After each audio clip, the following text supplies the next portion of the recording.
بسم اللہ الرحمن الرحیم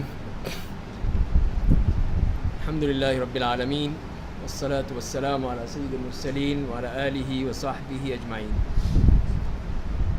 جو اعتکاف میں بیٹھے ہیں حضرات، ان سے بھی درخواست ہے کہ وہ یہاں پہ تشریف لے آئیں، اور جو باہر بھی ہیں صحن میں وہ بھی، ان سے بھی درخواست یہی ہے کہ وہ آ جائیں، وہاں بیٹھ کے گپے نہ آ کے۔ ذرا دیکھیے گا شعیب صاحب۔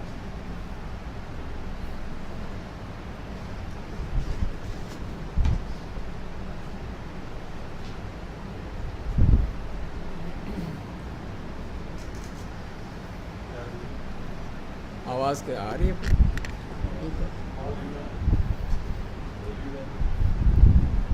بسم اللہ الرحمن الرحیم الحمد للہ رب العالمین والصلاة والسلام علی سید المرسلین وعلی آلہ وصحبہ اجمعین۔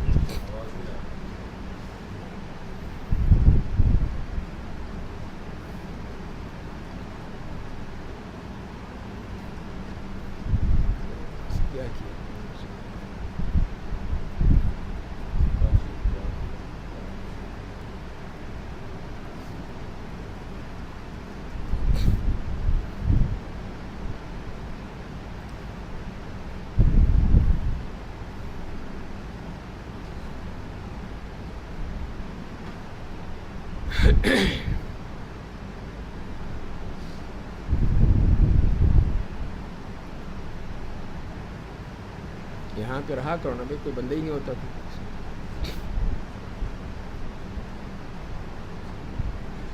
پھر آواز کیوں نہیں آ رہی؟ آواز تو آ ہی نہیں رہی۔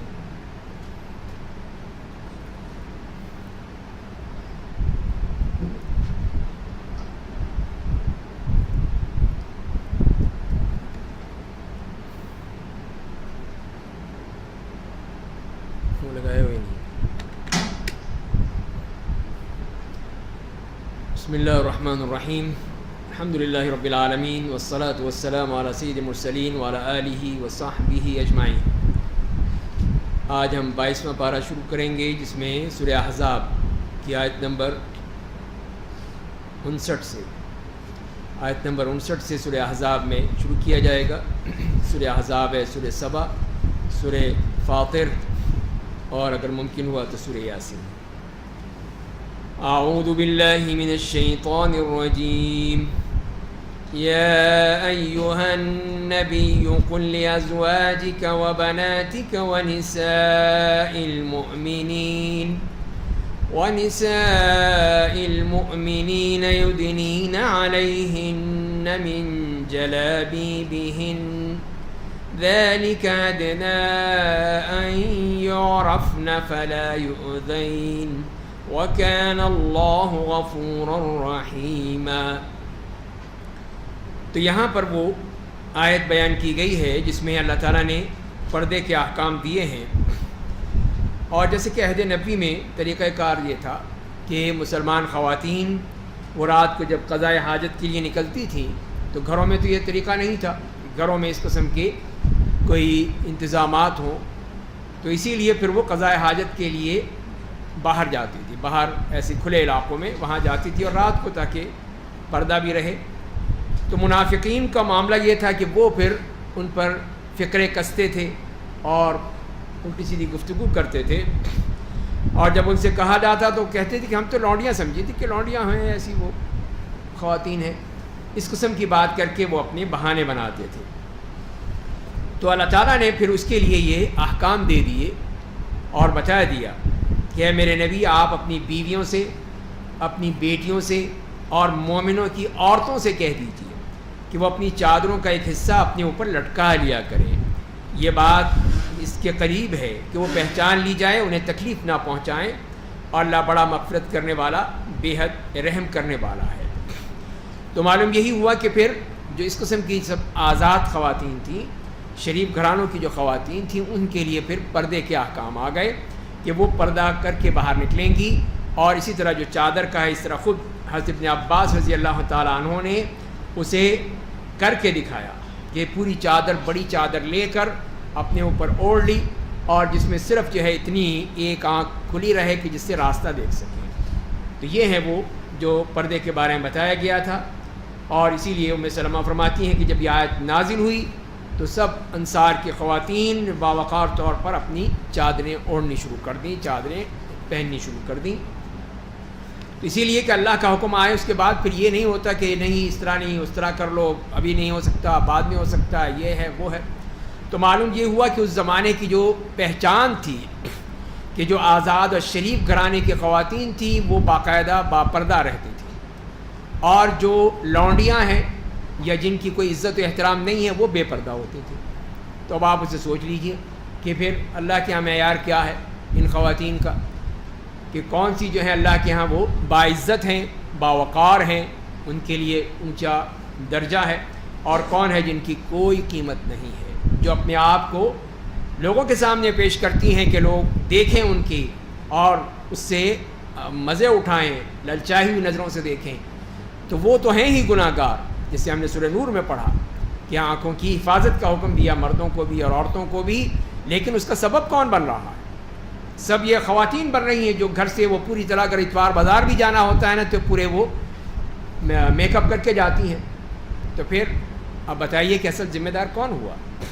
تو یہی کتنی غلط بات ہے کہ ہماری یہ مسلمان خواتین جو اس طرح نکلتی ہیں اپنے گھروں سے، اور پھر جب اس نئے نئے لباس، نئے نئے فیشن جو آ رہے ہیں کہ جس میں وہ اتنا ٹائٹ اور اتنا تنگ لباس پہنا جاتا ہے، تاکہ وہی بات جیسے کہ حدیث میں بھی آتا ہے کہ وہ با لباس ہوتے ہوئے بھی بے لباس ہیں، کاسیات عاریات جو فرمایا گیا ہے وہ یہی حالت ہے.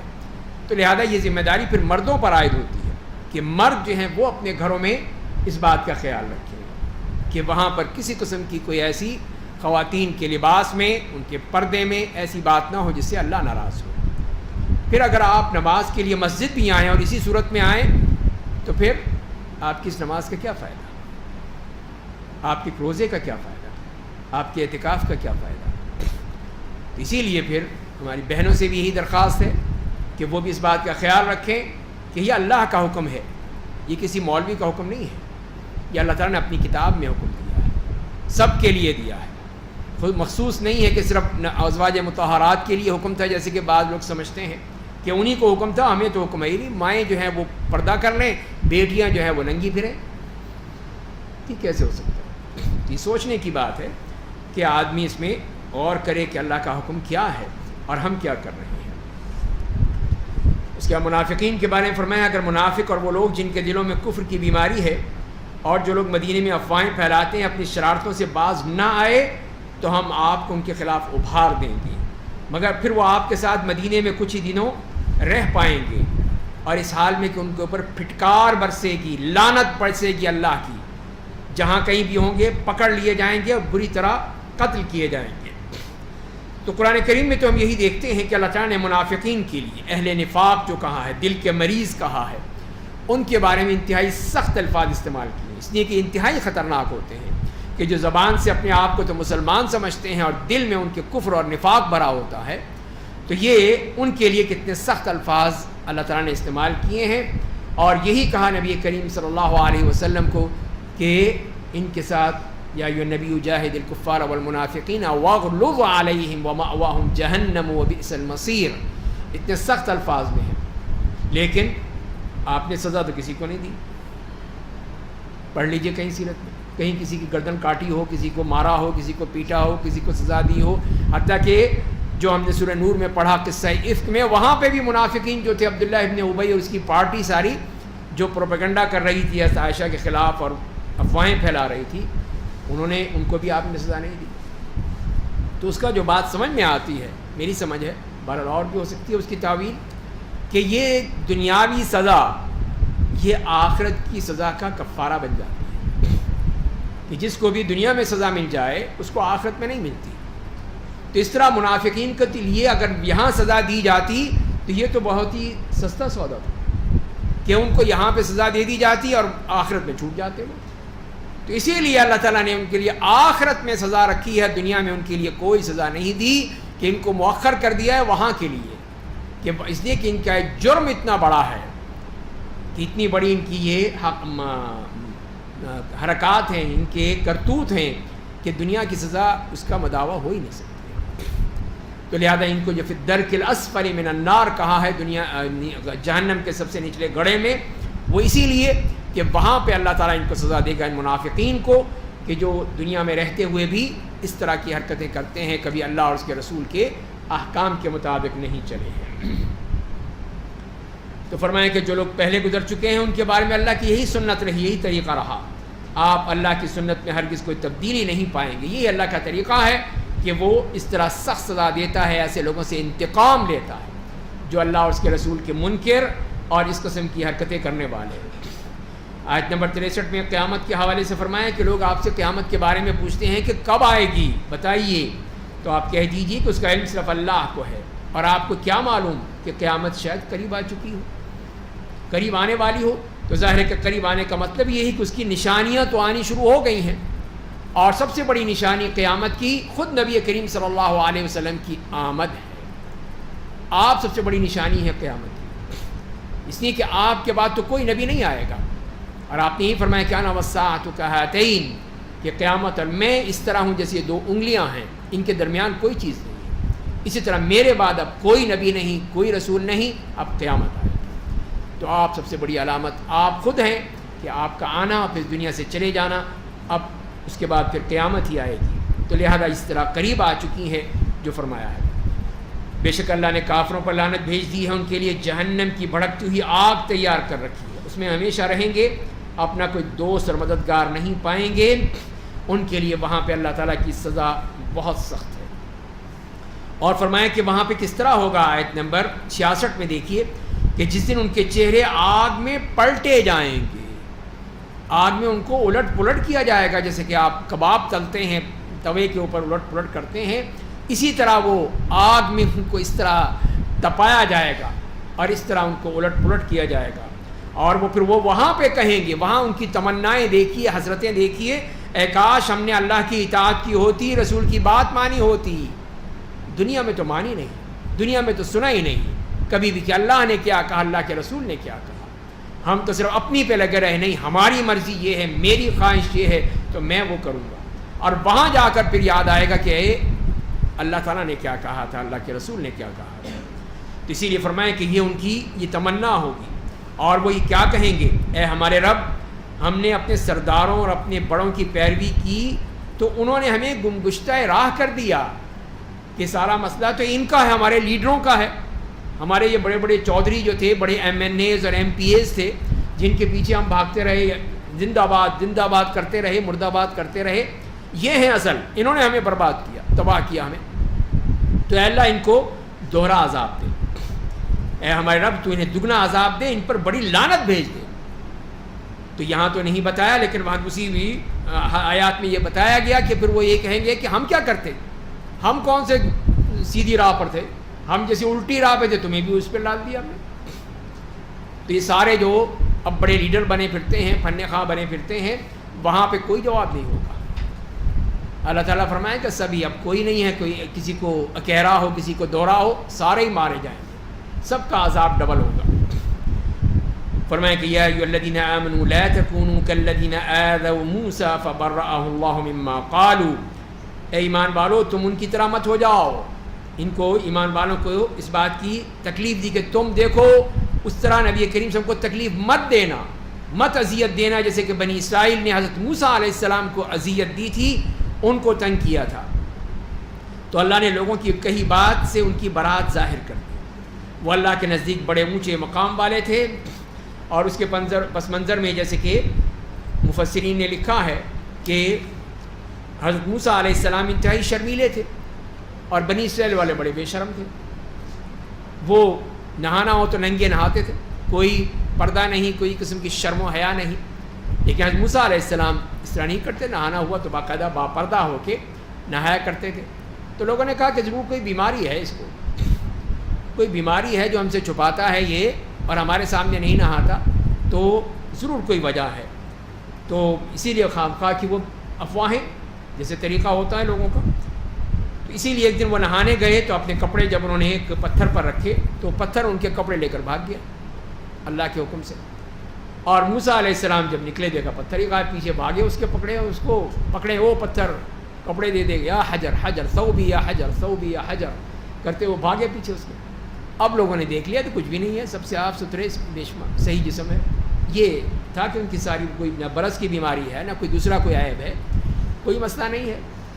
تو یہ ہے, اسی لیے اللہ تعالیٰ نے دکھا دیا کہ دیکھو یہ بنی اسرائیل والے کتنے خبیث تھے کہ موسیٰ کی کسی بات کو نہیں چھوڑا, انہوں نے کسی بات میں بھی ان کو معاف نہیں کیا. تو اے ایمان والو, اللہ سے ڈرو اور درست بات کہا کرو. قولوا قولا سدیدا, جو بات سچ ہے صحیح ہے وہ بات کہو, یہ الٹی سیدھی باتیں کرنے کی ضرورت نہیں ہے. وہ تمہارے کاموں کی اصلاح کر دے گا, تمہارے گناہوں کو معاف کر دے گا, اور جو اللہ اور اس کے رسول کی اطاعت کرے گا وہ یقیناً بہت کامیاب ہوگا, سرفراز ہوگا. اس کے بعد اللہ تعالیٰ نے اپنی امانت کا ذکر فرمایا. بے شک ہم نے اپنی امانت آسمانوں, زمین اور پہاڑوں پر پیش کی, تو انہوں نے اسے اٹھانے سے انکار کر دیا اور اس سے ڈر گئے, اور انسان نے اسے اٹھا لیا. وہ بے شک بہت ہی ظالم نادان تھا.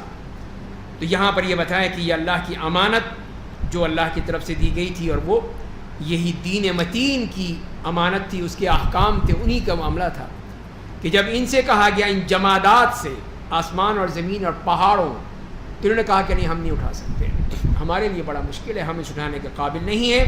لیکن اس انسان نے اسے اٹھا لیا, اس لیے کہ انسان کو اللہ نے عقل دی تھی, سوچنے سمجھنے کی صلاحیتیں دی تھی, اس کو غور و فکر کرنے کی صلاحیت دی تھی, اسی لیے وہ اس کو اٹھا سکتا ہے, اور اس نے اٹھایا اس کو.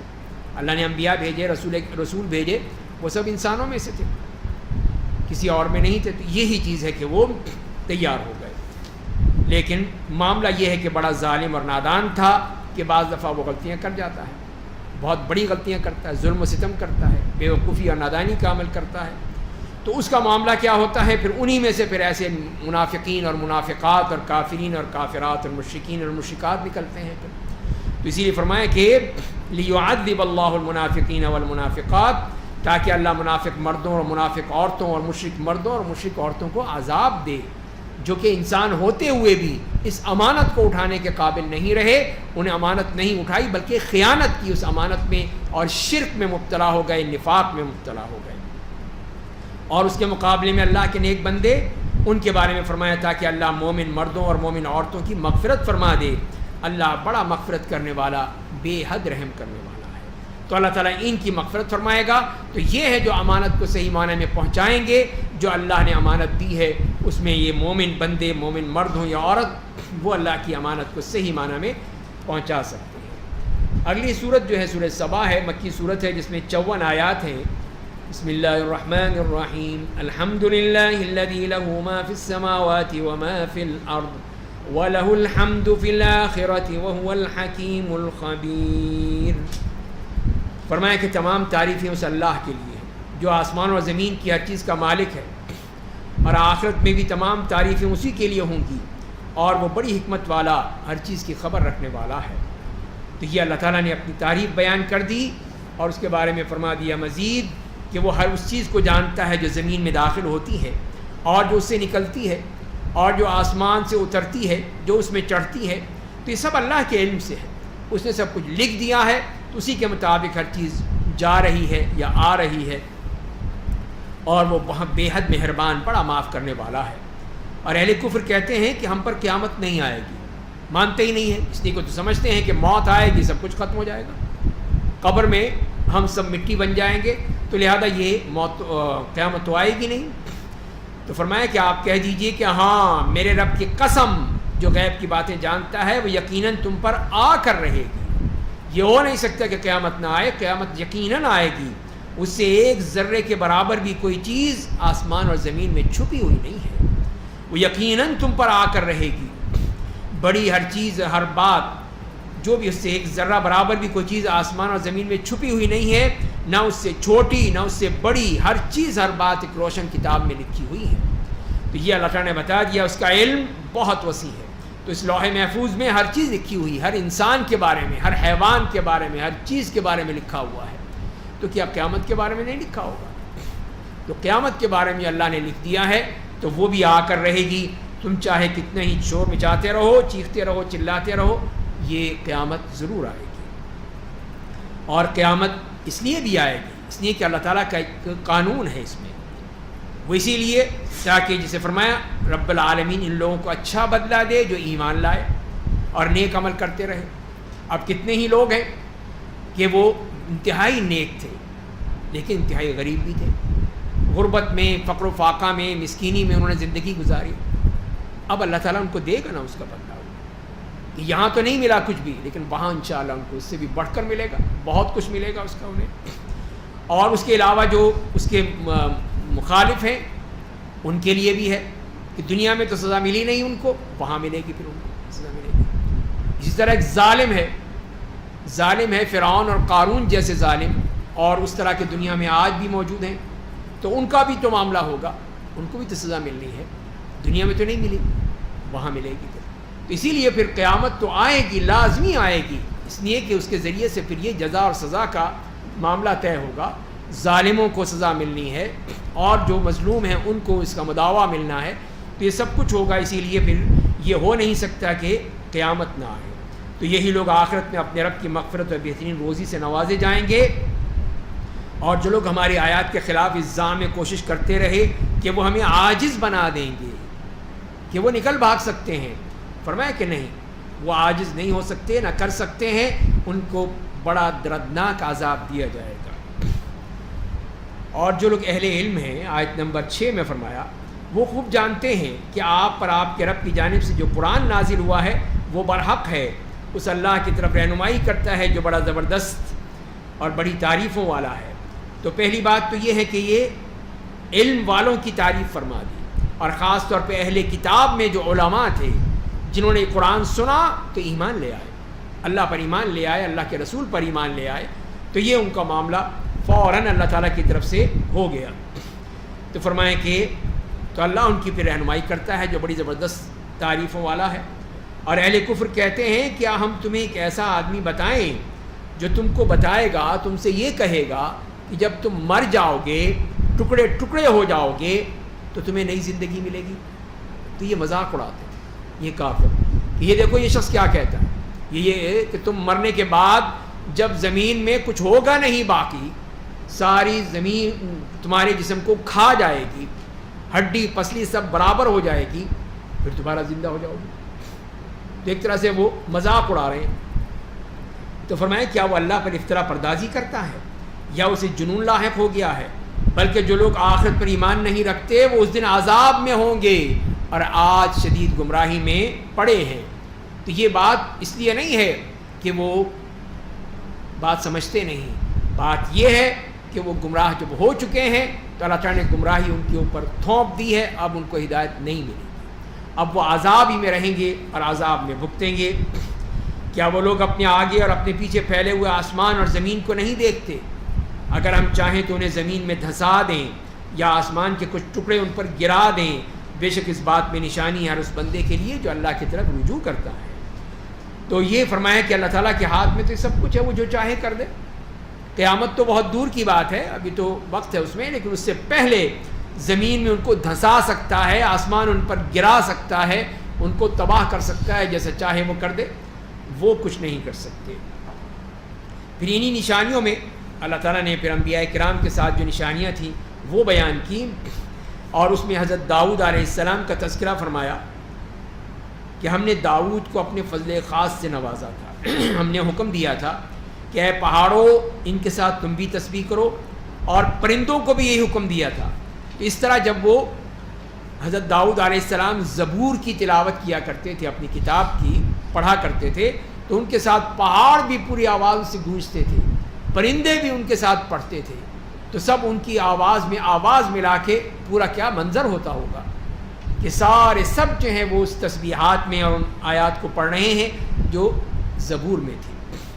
دوسری بات جو فرمائی وَأَلَنَّا لَهُ الْحَدِيدِ، اور ہم نے لوہے کو ان کے لیے نرم کر دیا تھا کہ لوہا ایسا نرم ان کے لیے کہ جیسے چاہیں اس کو موڑ لیں. یہ بھی اللہ نے ان کے ہاتھ میں ایسی طاقت بھی دے دی، برکت بھی دے دی، اور یہ صلاحیت بھی دے دی کہ وہ جیسے چاہے بنا لیں. تو یہ ہر ایک کو تو نہیں ہے. اب لوہار جیسے کہ لوہا پیٹتا ہے، گرم کرتا ہے، پھر جا کے کوئی چیز بنتی ہے اس سے، لیکن حضرت داؤد علیہ السلام کو اللہ نے یہ صلاحیت دی تھی کہ وہ اپنے ہاتھ سے ہی جیسے چاہیں بنا لیں. اور ان سے کہا تھا کہ اس کی زرے بنائیں، زرہ جو جس سے وہ جسم میں پہنتے تھے، تو وہ زرہ کوئی لوہے کے پورا تو نہیں ہے کہ پلیٹیں لگی ہوئی ہیں، وہ زریں اگر آپ دیکھیں جو مختلف میوزیم ہیں ان میں وہ باریک باریک زنجیروں سے بنتی ہیں تاکہ اس میں موومنٹ ہو سکے، تو ان زنجیروں کے ذریعے سے پھر اس کو پہنا جاتا ہے پورے جسم میں، اور خاص طور پہ اوپر کے جسم میں، تاکہ یہ جسم کا محفوظ رہے۔ تو ظاہر ہے کہ اس کو بنانا کوئی آسان کام نہیں ہے، تو وہی چیز فرمائے کہ آپ کو اللہ نے جب صلاحیت دی ہے تو آپ اس لوہے کو باقاعدہ موڑ کے آپ اس کے ذریعے سے یہ زریں بنائیں، اور فرمایا کہ ان کے حلقے ٹھیک اندازے کے مطابق بنائیے، اور آل داؤد سے کہا تھا تم لوگ نیک عمل کرو، میں بے شک تمہارے اعمال کو خود دیکھ رہا ہوں، تم جو نیک اعمال کرو گے سب میرے سامنے ہیں۔ تو اس وقت ان کو بھی داؤد علیہ السلام اور ان کی قوم کو یہی حکم دیا گیا۔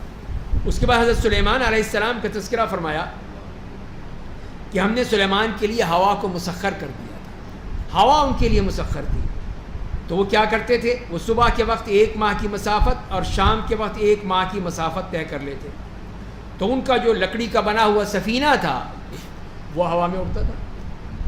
تو وہ پہلا ایئر کرافٹ وہ تھا کہ جس میں حضرت سلیمان علیہ السلام اڑتے تھے۔ ہم کہہ رہے ہیں کہ جی وہ کون سے وہ برادرز تھے، جی ہاں وہ تھے پہلے، یا اس سے پہلے ایک مسلمانوں نے بھی کوشش کی تھی، لیکن اللہ تعالیٰ نے جو ایئر کرافٹ بنایا تھا وہ بھی تو دیکھیں نا، کہ وہ دیکھیں 1 ماہ کی مسافت، جی ہاں، تو وہ وہاں سے آتے اور وہاں سے جاتے تھے وہ، تو اسی لیے پھر وہ صبح کے وقت 1 ماہ کی مسافت طے کرتا اور شام کے وقت 1 ماہ کی مسافت طے کرتا، یعنی حضرت سلیمان علیہ السلام 1 دن میں 2 مہینوں کی مسافت طے کر لیتے تھے۔ دیکھیے اللہ کی قدرت ان کے لیے کیا اللہ نے بنا دیا ان کو، اور فرمایا ہم نے ان کے لیے تانبے کا چشمہ بہا دیا تھا، اور ہم نے بعض جنوں کو ان کے تابع کر دیا تھا جو ان کے آگے ان کے رب کے حکم سے کام کرتے تھے، جن ان کے تابع تھے۔ تو کیا کیا مسخر کر دیا اللہ نے ان کے لیے کہ جن ان کے تابع ہیں، بس کہنے کی ضرورت ہے فوراً سارے کام کر دیں گے، اور ان میں سے جو کوئی ہمارے حکم سے سرتابی کرتا تھا ہم اسے بھڑکتی ہوئی آگ کا مزہ چکھاتے تھے، یہ سخت سزا بھی ساتھ تھی۔ اور وہ جن ان کے لیے اپنی خواہش کے مطابق اونچی اونچی عمارتیں ہیں، مجسمے ہیں، بڑے حوض کے مانند لگن ہیں، اور ایک جگہ جمی ہوئی دیگیں ہیں، یہ سب کچھ بناتے تھے جیسے حضرت سلیمان کہتے۔ اور ہم نے کہا اے آل داؤد تم لوگ شکر کے طور پر نیک عمل کرتے رہو، میرے بندوں میں کم ہی لوگ شکر گزار ہوتے ہیں۔ تو یہ تمام نعمتیں سب کچھ دینے کے بعد اصل مقصد کیا تھا، شکر کرو کہ اللہ نے تمہیں کیا کچھ دیا ہے، یہ کسی کو نہیں دیا۔ اللہ تعالیٰ نے جیسے کہ سورہ صاد میں آئے گا کہ یہ ایسی حکم، ایسی اقتدار ہے اللہ کسی اور کو مت دینا، تو اللہ نے پھر صرف یہی اقتدار حضرت سلیمان کو اور ان کے والد حضرت داؤد علیہ السلام کو دیا کہ ان کے لیے یہ دیا، اور اسی لیے کہا کہ دیکھو شکر ادا کرو، اور شکر کرنے والے بہت کم ہوتے ہیں، وہ قلیل من عبادی الشکور، اور جو شکر گزار بندے بہت ہی کم ہیں، زیادہ نہیں ہوتے، مستی والے زیادہ ہوتے ہیں۔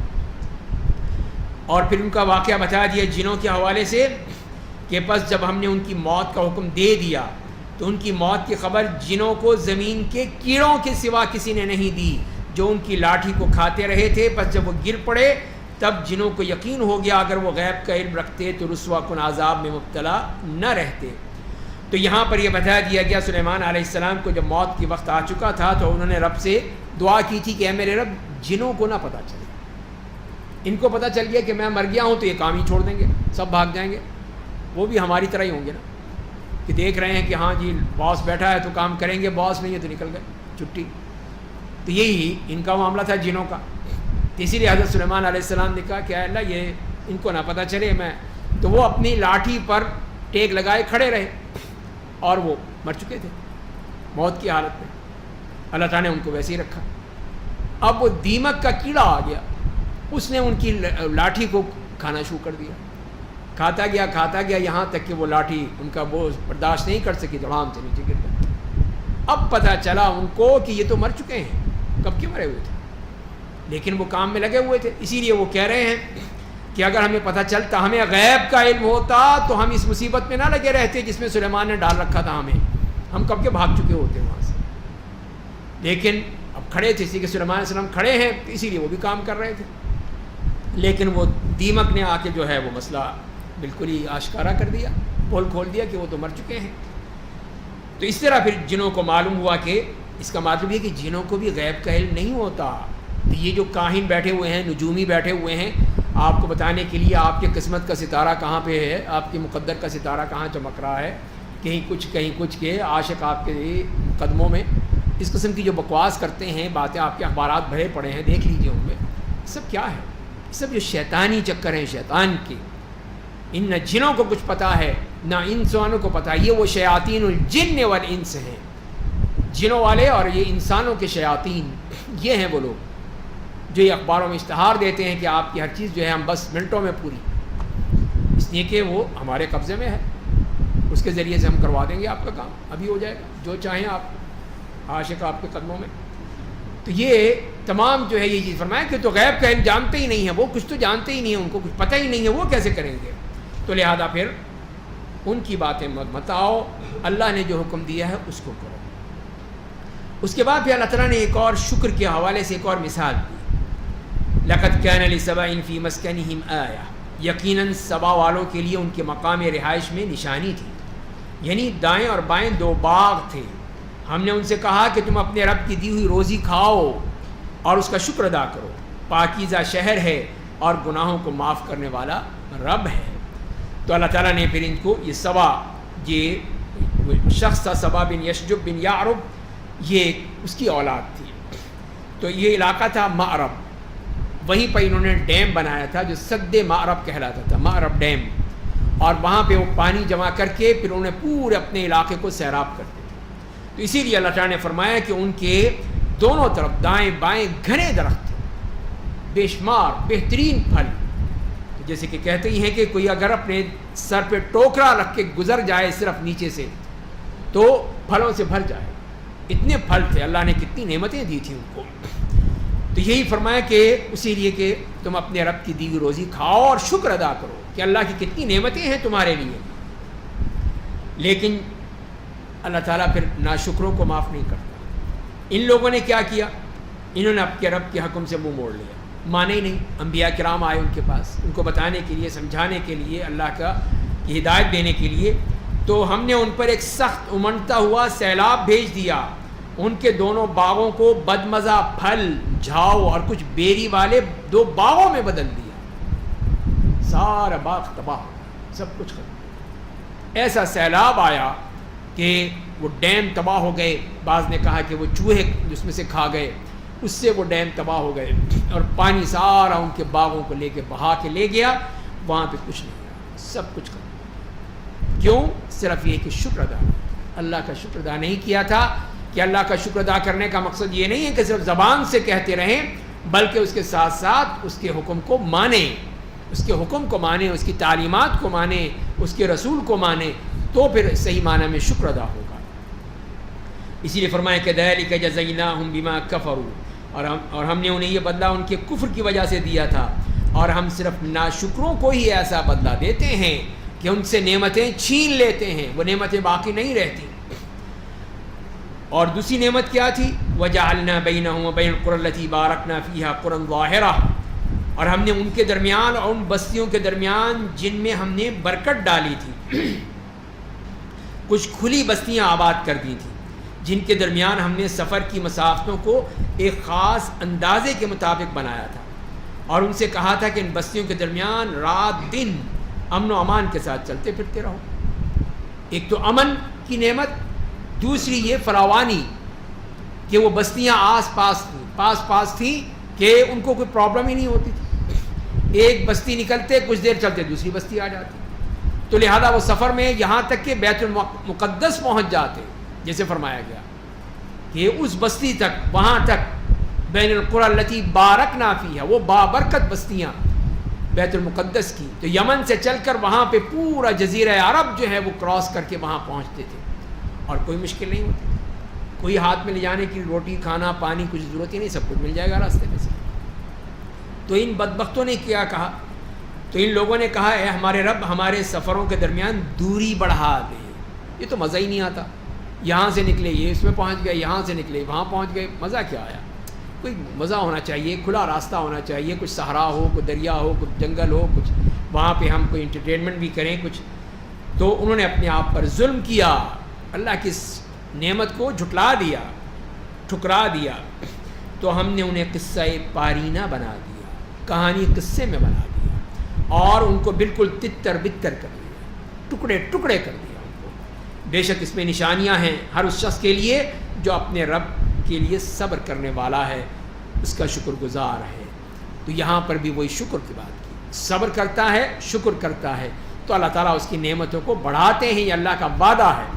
لیکن جو شکر ادا نہیں کرتا ہے اس کا یہ ہے جو بتا دیا سورہ اس میں سبا کے لوگوں کے لیے کہ کس طرح اللہ نے ان کی نعمتیں ان سے چھین لی، وہ نعمتیں باقی نہیں رہیں۔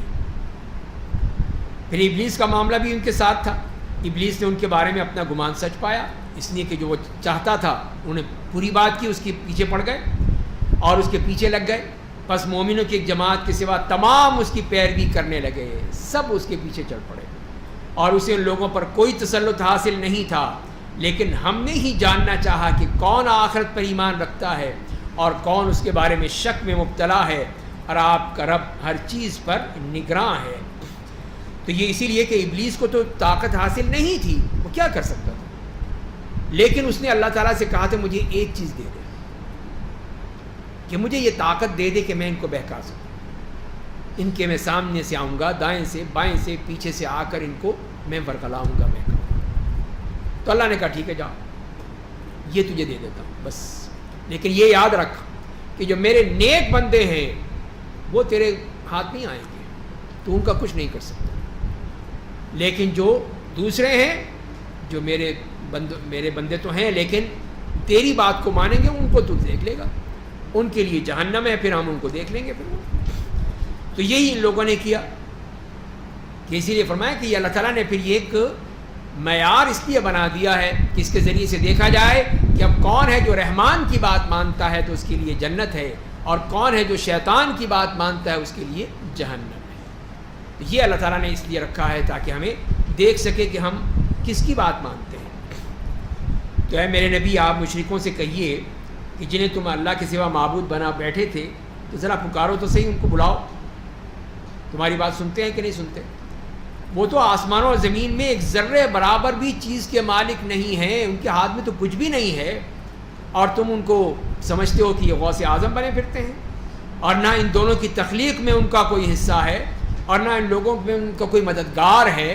جب کچھ بھی نہیں ہے پھر تم کیوں پیچھے پڑتے ہو، کیوں مانگتے ہو ان سے؟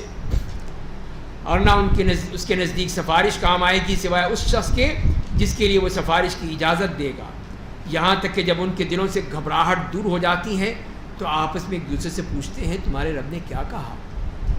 تو اوپر والے فرشتے کہتے ہیں کہ حق کہا، حق بات کہی ہے، اور وہ اونچی شان والا، بڑی کبریائی والا ہے۔ تو یہ بتا دیا کہ فرشتوں کا معاملہ کیا ہوگا کہ جب وہ اللہ تعالیٰ کی طرف سے کوئی چیز آتی ہے، وہی آتی ہے، تو ایک دم وہ گھبرا جاتے ہیں، پتہ نہیں کیا حکم آیا ہے، کیا آرڈر آیا ہے، ایک دوسرے سے پوچھتے ہیں، اور پھر ان کو بتا دیا جب دل ان کے ہوتے ہیں تو پھر جب پوچھتے ہیں تو کہتے ہیں کہ قال ربکم قالوا الحق، حق کہا ہے، اس کی بات حق ہے، سچ ہے۔ تو اے میرے نبی آپ پوچھئے کہ آسمان اور زمین سے تمہیں روزی کون پہنچاتا ہے، کہاں سے روزی ملتی ہے تمہیں؟ آپ خود ہی بتا دیجئے کہ اللہ کی طرف سے، کہ اللہ تعالیٰ روزی دیتا ہے، اور بے شک ہم راہ راست پر ہیں، یا تم یا ہم میں سے ایک کھلی گمراہی میں پڑا ہوا ہے۔ تو پہلی بات تو یہ ہے کہ وہ لوگ مانتے تھے کہ اللہ تعالیٰ ہی سب کچھ دیتا ہے، وہی روزی رساں ہے، اسی سے ملتا ہے، لیکن ماننے کو تیار نہیں تھے، کہ جیسے ہم نے بارہا پڑھا ہے قرآن کریم میں کہ اس کو معبود مان لیں، اپنا اصل اللہ مان لیں، معبود مان لیں، یہ مشکل تھا، تو اسی لیے مانتے نہیں تھے۔ باقی سب کچھ مانتے تھے کہ وہی کھانا دے رہا ہے، وہی رزق دے رہا ہے، وہی مارتا ہے، وہی ہمیں زندہ کرے گا، یا باس بعد الموت کا مسئلہ تھا ان کا، مارنے کے لیے مانتے تھے کہ اللہ تعالیٰ مارتا ہے ہمیں۔ اسی لیے فرمایا کہ تم جو یہ باتیں کر رہے ہو، ہم دونوں میں سے ایک جو ہے وہ گمراہ ہے، اور وہ وہی ہے جو اللہ کی بات نہیں مانتا۔ تو اے میرے نبی آپ کہہ دیجئے ہمارے جرائم کے بارے میں تم سے نہیں پوچھا جائے گا، نہ ہمارے کرتوتوں کے بارے میں تم سے سوال ہوگا۔ آیت نمبر 25۔ تو فرمایا کہ یہ جرائم کے بارے میں آپ سے نہیں پوچھا جائے گا کہ انہوں نے گناہ کیوں کیے، آپ کا کام تو صرف پہنچانا ہے، آپ پہنچا دیجئے، باقی کام ہمارا ہے، ہم پوچھیں گے کہ تم نے یہ گناہ کیوں کیے تھے، اور وہاں پہ اس کا حساب کتاب ہوگا۔ تو آپ کہہ دیجئے کہ روز قیامت ہمارا رب ہمیں اکٹھا کرے گا، پھر ہمارے درمیان حق کے مطابق فیصلہ کرے گا، اور وہ بڑا عظیم فیصلہ کرنے والا، ہر چیز کو جاننے والا ہے۔ تو فیصلے وہاں پر ہوں گے، یہاں نہیں ہوں گے، یہاں کوئی فیصلہ نہیں ہوگا، اس لیے کہ یہ تو میدان عمل ہے، یہاں پہ عمل کرنا ہے، جزا اور سزا یہاں نہیں ملے گی۔ یہاں اللہ تعالیٰ کو دے دے تو ٹھیک ہے، اس کا معاملہ ہے، رزق دینا ہے اس نے، کسی کو زیادہ دے دیا، کسی کو کم دے دیا، یہ اس کا معاملہ ہے، لیکن یہ کوئی بدلہ ہے نہیں، بدلہ نہیں۔ کوئی یہ نہ سمجھے کہ اللہ نے مجھے جو اتنا پیسہ دیا ہے، اتنا دولت دی ہے، اتنا میں کھا پی رہا ہوں، مزے کر رہا ہوں، تو اللہ تعالیٰ مجھ سے خوش ہو گیا، نہیں، بدلہ تو نہیں ملنا یہاں پر، یہاں تو کوئی بدلہ نہیں ہے، یہاں تو صرف وہ رزق ہے جو اللہ نے لکھ دیا ہے، وہ ملے گا، وہ ہر طرح سے ملے گا۔ باقی بدلہ کیا ہونا ہے وہ وہاں ہونا ہے، ہر چیز کا بدلہ وہاں ملے گا، یہاں نہیں ملے گا، یہ انسان کو یاد رکھنا چاہیے۔ تو فرمائیں کہ آپ کہہ دیجیے کہ ذرا مجھے دکھاؤ تو صحیح وہ معبود جنہیں تم نے اس کا شریک بنا رکھا ہے، ہرگز اس کا کوئی شریک نہیں ہے، بلکہ وہ صرف اللہ ہے جو زبردست بڑی حکمتوں والا ہے۔ اور ہم نے آپ کو تمام بنی نوع انسان کے لیے خوشخبری دینے والا اور ڈرانے والا بنا کر بھیجا ہے، لیکن اکثر لوگ اس بات کو جانتے نہیں ہیں۔ آپ سب کے لیے آئے ہیں، پوری انسانیت کے لیے آئے ہیں، قیامت تک کے لیے آئے ہیں۔ آپ کے یہ پیغام، آپ کا لایا ہوا قرآن سب کے لیے ہے، تو جو اس کو مانتا ہے اس کے لیے بشارت ہے، خوشخبری ہے، اور جو نہیں مانتا ہے اس کے لیے یہ وارننگ ہے، انذار ہے کہ اللہ تعالیٰ اس کو نہیں بخشے گا۔ وَيَقُولُونَ مَتَىٰ هَٰذَا الْوَعْدُ إِن كُنتُمْ صَادِقِينَ، اور کفار کہتے ہیں اگر تم سچے ہو تو قیامت کا وعدہ کب پورا ہوگا؟ وہ اسی فکر میں پڑے ہوئے، قیامت کب آئے گی، قیامت کب آئے گی، یہ نہیں سوچتے کہ ہم نے کیا کیا ہے۔ اسی لیے نبی کریم صلی اللہ علیہ وسلم سے جب پوچھا گیا کہ قیامت کب آئے گی، تو آپ نے یہ نہیں کہا کہ فلاں تاریخ کو آئے گی، بلکہ آپ نے یہ فرمایا، یہ پوچھا کہ تم نے تیاری کیا کی ہے، کچھ کیا بھی ہے یا نہیں ہے، ایسی بس قیامت کے پیچھے پڑے ہوئے ہو۔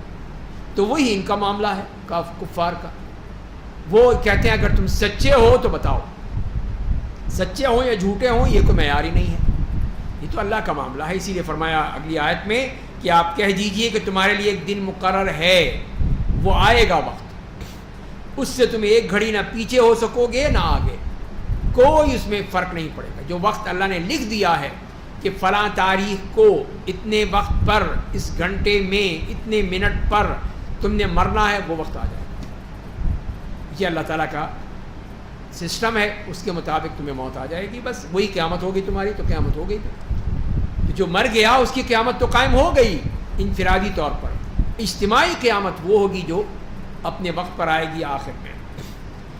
اور اہل کفر کہتے ہیں کہ ہم اس قرآن پر ہرگز ایمان نہیں لائیں گے، صاف انکار، اور نہ اس کتاب پر جو اس سے پہلے آ چکی ہے، اور کاش آپ ظالموں کا حال زار اس وقت دیکھتے جب وہ اپنے رب کے حضور کھڑے ہوں گے، وہاں حشر کے مقام پر، حشر کے میدان میں جب وہاں پہ کھڑے ہوں گے رب کے حضور، ایک دوسرے کو قصوروار ٹھہرائیں گے، جسے ہم پہلے بھی پڑھ چکے ہیں، بار بار آتا ہے یہ مضمون، کہ وہاں پر یہ کہیں گے جو لوگ دنیا میں کمزور سمجھے جاتے تھے، وہ ان سے کہیں گے جو متکبر بنے پھرتے تھے، بڑے بڑے لیڈر، بڑے بڑے وہ یہ فن خواہ جو بنے پھرتے تھے، ان سے کہیں گے اگر تم نہ ہوتے تو ہم ایمان لے آئے ہوتے، تم نے برباد کیا ہمیں۔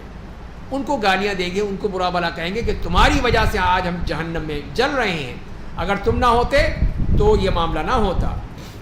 تو وہ متکبر ان کمزوروں سے کہیں گے کیا ہدایت آ جانے کے بعد اس کی اتباع سے ہم نے تمہیں روکا تھا؟ تمہاری عقل نہیں تھی، تم نہیں سوچتے سمجھتے تھے کہ یہ کیا ہے، تم نے کیوں نہیں لیا، کیوں نہیں مانے؟ تو تمہارا قصور ہے کہ تمہارا قصور ہے؟ تو وہ الٹا ان کے اوپر ڈال دیں گے۔ تو اسی لیے فرمایا کہ بلکہ تم خود ہی مجرم تھے، اور پھر کمزور لوگ متکبروں سے کہیں گے بلکہ تم ہی لوگ رات دن سازشیں کیا کرتے تھے، اصل تو تم تھے، کیوں نہ تم نے یہی تھا کہ فلاں کو گرانا ہے، فلاں کو اٹھانا ہے، فلاں کو مارنا ہے، فلاں کو یہ کرنا ہے، ہم پیچھے لگے تمہارے بس۔ جب ہمیں اللہ کا انکار کرنے اور اس کے لیے بہت سے ہمسر بنانے کا حکم دیتے تھے، تم ہی تو یہ کہتے تھے یہ کرو اور وہ کرو، اور جب عذاب کو اپنی آنکھوں سے دیکھ لیں گے تو اپنی پشیمانی چھپاتے پھریں گے، پھر کہیں گے کوئی دیکھ نہ لے، کتنی ندامت ہے، کتنی پشیمانی ہے، رسوائی ہے۔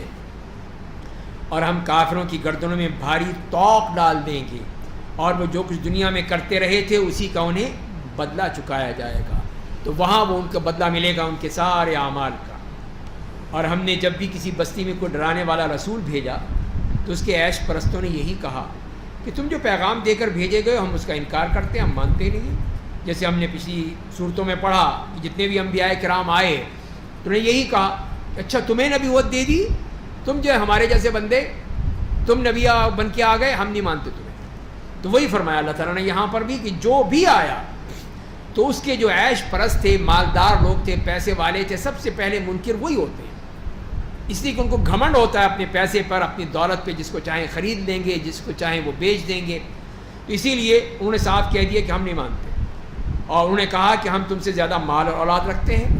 اللہ نے یہی وہ جو میں نے عرض کیا تھا پہلے کہ اپنے مال اور اولاد کی بنا پر وہ یہ سمجھتے ہیں کہ اللہ ہم سے خوش ہے، کہ اس نے اتنا مال دیا ہے، اتنی دولت دی ہے ہمیں، اور اتنی اولاد دی ہے، تو لہذا ہم تو اللہ کے ہاں بڑے ہی محبوب ہیں، اور ہم کو عذاب بھی نہیں دیا جائے گا، نہ عذاب ملے گا نہ کچھ ہوگا، ہم مزے کریں گے۔ تو اللہ تعالیٰ کی طرف سے جواب یہ آیا کہ میرے نبی آپ کہہ دیجئے کہ میرا رب جس کو چاہتا ہے کشادہ روزی دیتا ہے۔ یہ تو اللہ کا معاملہ ہے، یہ بدلہ نہیں ہے، یہ کوئی بدلے کی بات نہیں ہے، یہ تو اللہ کا وہ رزق ہے جو تمہارے لیے کشادہ کر دیا اور کسی کے لیے تنگ کر دیا، جس کے لیے چاہتا ہے روزی تنگ کر دیتا ہے، لیکن اکثر لوگ نہیں جانتے، وہ سمجھتے نہیں اس بات کو، وہ یہی سمجھتے ہیں کہ یہ ہمیں انعام مل رہا ہے، کہ جو ہمیں اتنا پیسہ، اتنی دولت ہمارے پاس ہے۔ اور پھر اللہ تعالیٰ نے اپنا قانون بیان کر دیا کہ دیکھو تمہارے مال اور تمہاری اولاد وہ چیزیں نہیں ہیں جو تمہیں ہم سے قریب کر دیں گی، اس سے نہیں پہنچ سکے تم، بلکہ جو ایمان لائے گا اور عمل صالح کرے گا، یہ ہے۔ مال و دولت ہو ٹھیک ہے، لیکن اگر ایمان اور عمل صالح ہے تو پھر ان کو معاملہ ہوگا انہی کے نیک اعمال کا دوہرا بدلہ ملے گا، اور وہ لوگ جنت کے بالا خانوں میں امن و امان کے ساتھ رہیں گے۔ تو یہ ہے اصل چیز اللہ کا معیار کہ ایمان اور عمل صالح۔ اور جو لوگ ہماری آیتوں کے خلاف الزام میں کوشش کرتے ہیں کہ وہ ہمیں عاجز بنا دیں گے، انہیں ہم عذاب میں ڈال دیا جائے گا۔ تو وہ سمجھتے تھے کہ ہم بچ نکلیں گے، بھاگ جائیں گے، فلاں آ جائے گا، اس کی پوچھل پکڑ کے اس کے پیچھے پیچھے نکل جائیں گے۔ تو یہ مذاق بنا رکھا تم نے۔ دنیا میں جیسے تم نکل جاتے ہو، نیب تمہارے پیچھے پڑا رہے تم پھر بھی بھاگ لیتے ہو، تو اسی طرح وہاں سمجھتے وہاں بھی بھاگ لو گے؟ نہیں، وہاں نہیں بھاگ سکتے، وہاں تم پکڑے جاؤ گے، پھر جان نہیں چھوٹے گی۔ تو اے میرے نبی آپ کہہ دیجیے کہ بے شک میرا رب اپنے بندوں میں سے جس کے لیے چاہتا ہے روزی کو کشادہ کر دیتا ہے، جس کے لیے چاہتا ہے تنگ کر دیتا ہے، یہ اس کا معاملہ ہے، کوئی اس پہ اعتراض کر نہیں سکتا۔ اور تم لوگ اس کی راہ میں جو بھی خرچ کرو گے اس کا بدلہ دے گا، اور وہ سب سے بہتر روزی رساں ہے۔ تو جو خرچ کرو گے تو اس کے بدلے میں نیکی میں اللہ تعالیٰ تمہارے مال میں برکت دے دے گا۔ فرشتے کہیں گے، اور جس دن وہ سب کو جمع کرے گا پھر فرشتوں سے کہے گا کیا یہ لوگ تمہاری عبادت کرتے تھے؟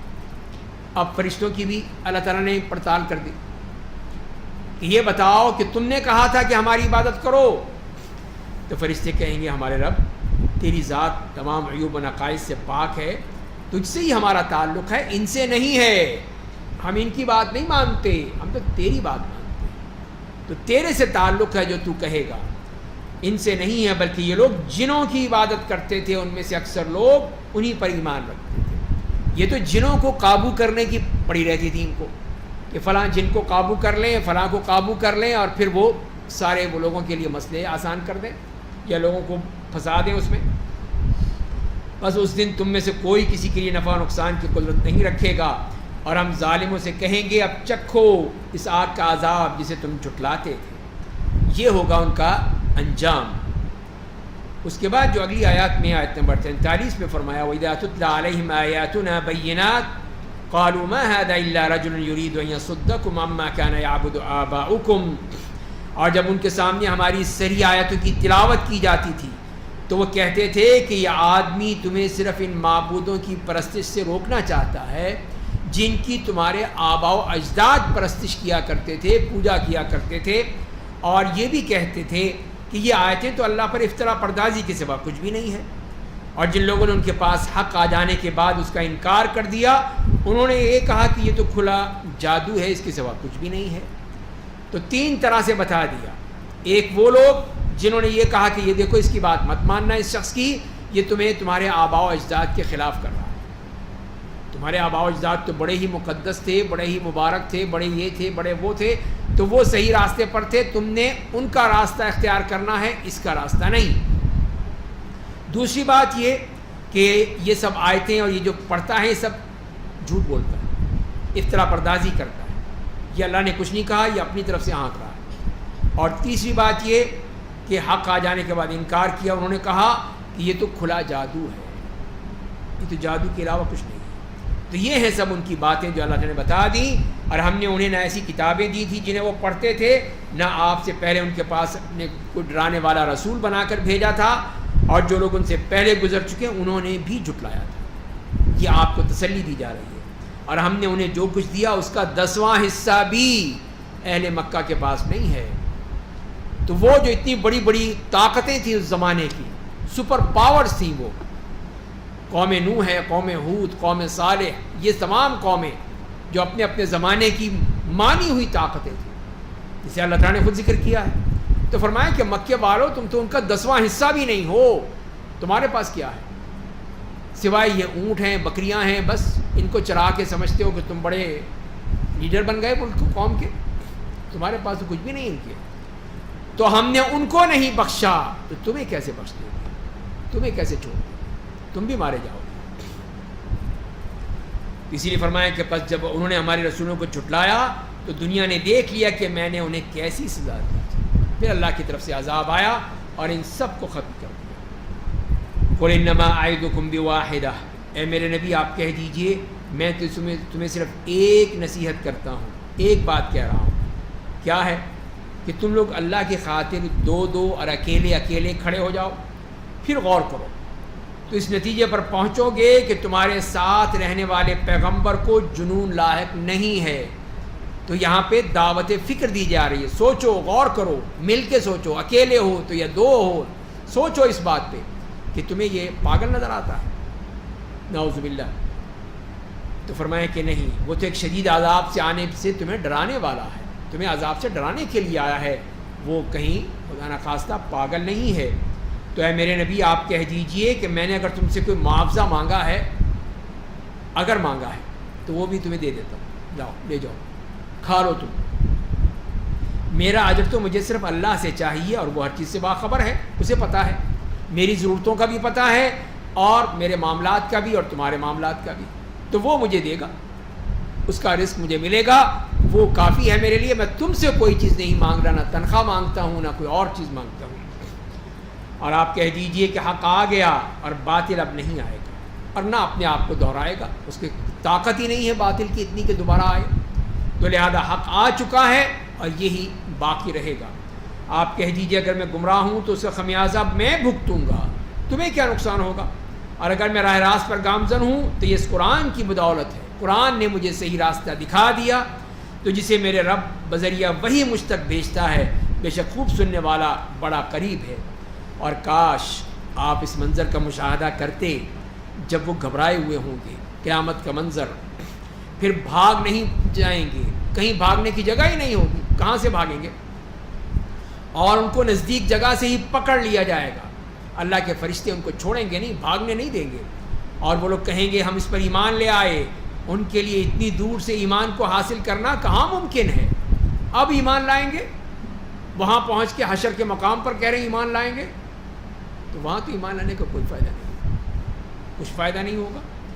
اور جب کہ انہوں نے اس سے پہلے انکار کر دیا، صاف انکار تھا، اور دور دور سے اندیکھی خبریں ہانکتے رہتے تھے اور ماننے کو تیار نہیں تھے، اور ان کے درمیان ان کی خواہش ایمان کے درمیان رکاوٹ کھڑی کر دی جائے گی، جیسا کہ اس سے قبل انہی جیسے لوگوں کے ساتھ کیا گیا تھا۔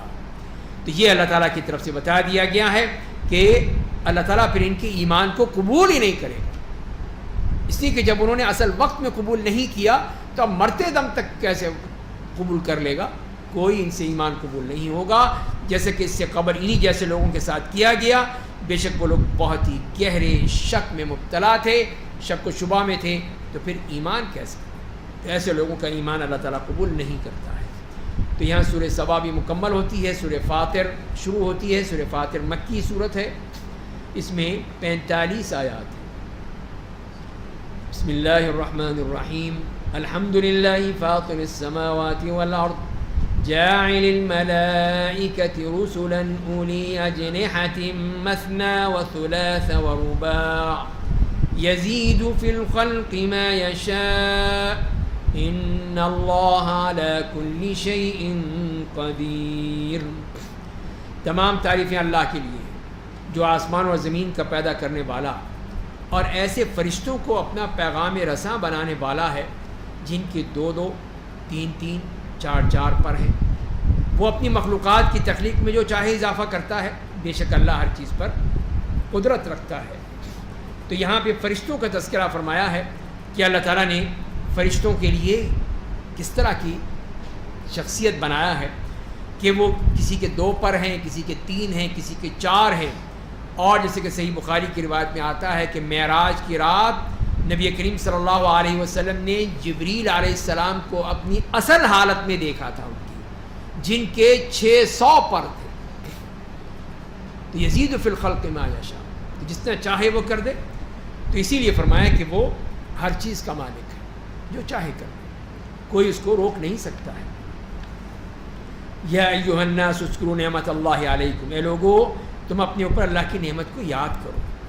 کیا اللہ کے سوا اور کوئی پیدا کرنے والا ہے جو تمہیں آسمان اور زمین سے روزی پہنچاتا ہے؟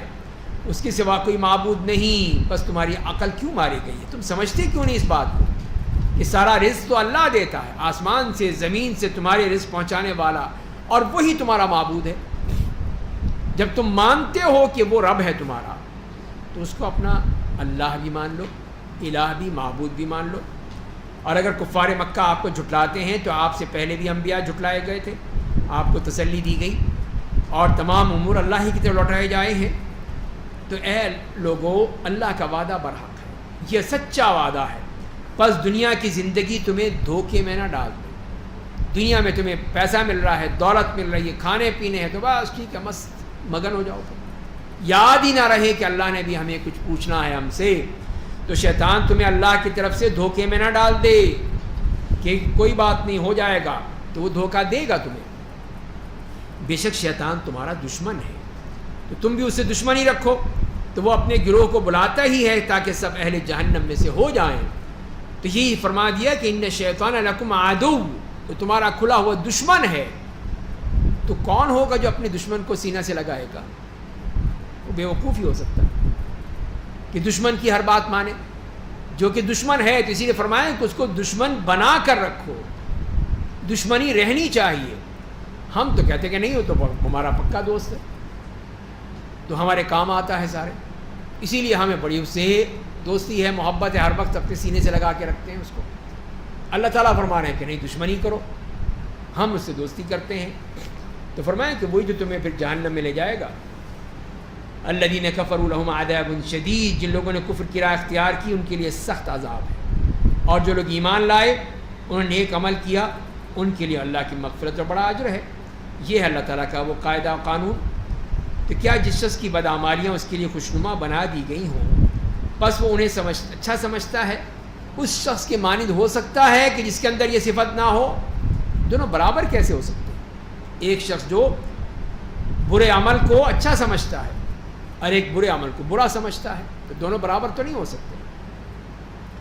تو فرمائیں کہ بس بے شک اللہ جسے چاہتا ہے گمراہ کر دیتا ہے اور جسے چاہتا ہے ہدایت دیتا ہے۔ بس آپ ان کے حال پر افسوس کر کے اپنی جان نہ دے دیجئے، بے شک اللہ ان کے کارناموں کو خوب جاننے والا ہے۔ اللہ تعالیٰ کی قدرت بیان کر دی کہ وہ اللہ جو ہواؤں کو بھیجتا ہے، وہ ہوائیں بادل کو ابھارتی ہیں، جسے ہم مردہ علاقے تک لے جاتے ہیں، بنجر زمین کی طرف لے جاتے ہیں، اور اس کے ذریعے زمین کو اس کی موت کے بعد زندگی دیتے ہیں۔ اسی طرح انسان دوبارہ اٹھائے جائے گا۔ بعض بادل موت کی مثال بار بار آ رہی ہے کہ جیسے ایک بنجر بالکل چٹیل میدان ہے جہاں کوئی چیز نہیں، لیکن جب اللہ تعالیٰ کی طرف سے وہ پانی برستا ہے تو وہی زمین لہلہا اٹھتی ہے، وہیں پہ ہی پھر وہ سبزہ ہی سبزہ اگاتا ہے۔ اسی طرح اللہ تعالیٰ پھر انسان کو اٹھائے گا کہ مرنے کے بعد اس کو دوبارہ پھر زندہ۔ تو جو شخص عزت چاہتا ہے اسے معلوم رہے کہ ساری عزت اللہ کے لیے ہے، اچھی باتیں اسی تک پہنچتی ہیں اور نیک عمل انہیں بلندی کی طرف لے جاتا ہے، اور جو لوگ بری باتیں پھیلانے کے لیے سازش کرتے ہیں ان کے لیے شدید عذاب ہے۔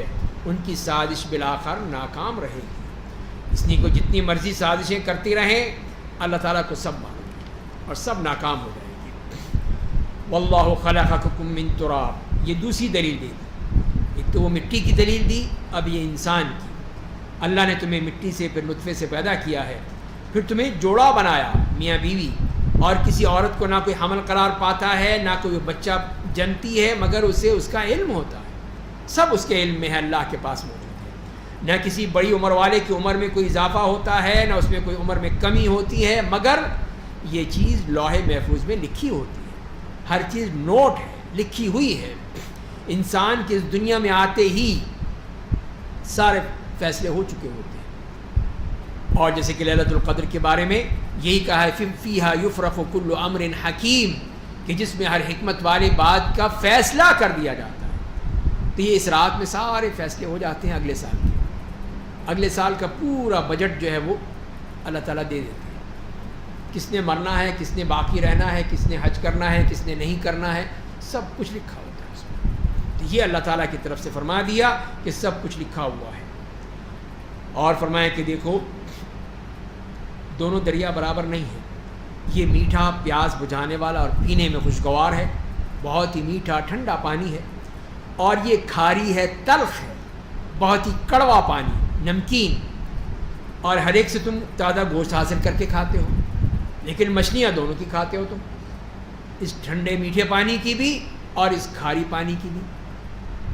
کوئی نہیں کہتا کہ نہیں نہیں یہ بیکار ہے پھینک دو اس کو، دونوں کا گوشت کھاتے ہو تم مزے سے، اور زیور نکالتے ہو جسے تم پہنتے ہو، تو انہی سیپیوں سے وہ موتی نکلتے ہیں، موتیوں سے تم اپنے ہار بناتے ہو، زیور بناتے ہو، وہ پہنتے ہو۔ اور تیسری چیز، تم اس کشتیوں کو دیکھتے ہو جو پانی کو پھاڑتی ہوئی چلتی ہیں، تو یہ کیا ہے؟ یہ سب اللہ کی رحمت سے چل رہی ہیں، تاکہ تم اللہ کا فضل تلاش کرو، تاکہ تم اس کا شکر ادا کرتے ہو۔ کتنی بڑی نعمتیں تمہیں دے دی ہیں۔ اگر آج یہی کشتی طوفان میں پھنس جائے تو پھر کوئی نہیں بچا سکتا اس کو۔ اتنا بڑا جو اللہ تعالیٰ کا احسان ہے کہ آج کل اتنی پوری سائنس اور ٹیکنالوجی کے باوجود یہی جہاز کتنا ہی وہ زبردست ہو وہ بچ نہیں سکے گا، ٹائٹینک بھی وہ ڈوب سکتا ہے، اسی طرح جس کو چاہے اللہ تعالیٰ ڈبو۔ یہ سب اللہ کے ہاتھ میں ہے، اسی لیے فرمایا کہ شکر ادا کرو۔ اور فرمایا وہ رات کو دن میں داخل کرتا ہے، دن کو رات میں داخل کرتا ہے، اس نے آفتاب و مہتاب کو اپنے حکم کے تابع بنا رکھا ہے، ہر ایک اپنے مقررہ وقت تک چلتا رہتا ہے، وہی اللہ تمہارا رب ہے، اسی کی بادشاہی ہے، اور اس کے سوا جنہیں تم پکارتے ہو وہ کھجور کی گٹلی کی جھلی کے بھی مالک نہیں ہے، تم کس کو پکارتے ہو؟ تو یہی آپ دیکھ لیجئے مثال اللہ نے کیسی دی ہے کہ یہ کھجور کی گٹلی کے اوپر جو جھلی چڑھی ہوتی ہے باریک، یہ تو اس کے بھی مالک نہیں ہے۔ بنا کر دکھائیں اگر وہ بنا سکتے ہیں تو ذرا، اتنی باریک جھلی ہے کسی میں اتنی طاقت؟ جو فرمایا کوئی اتنا بھی نہیں کر سکتے۔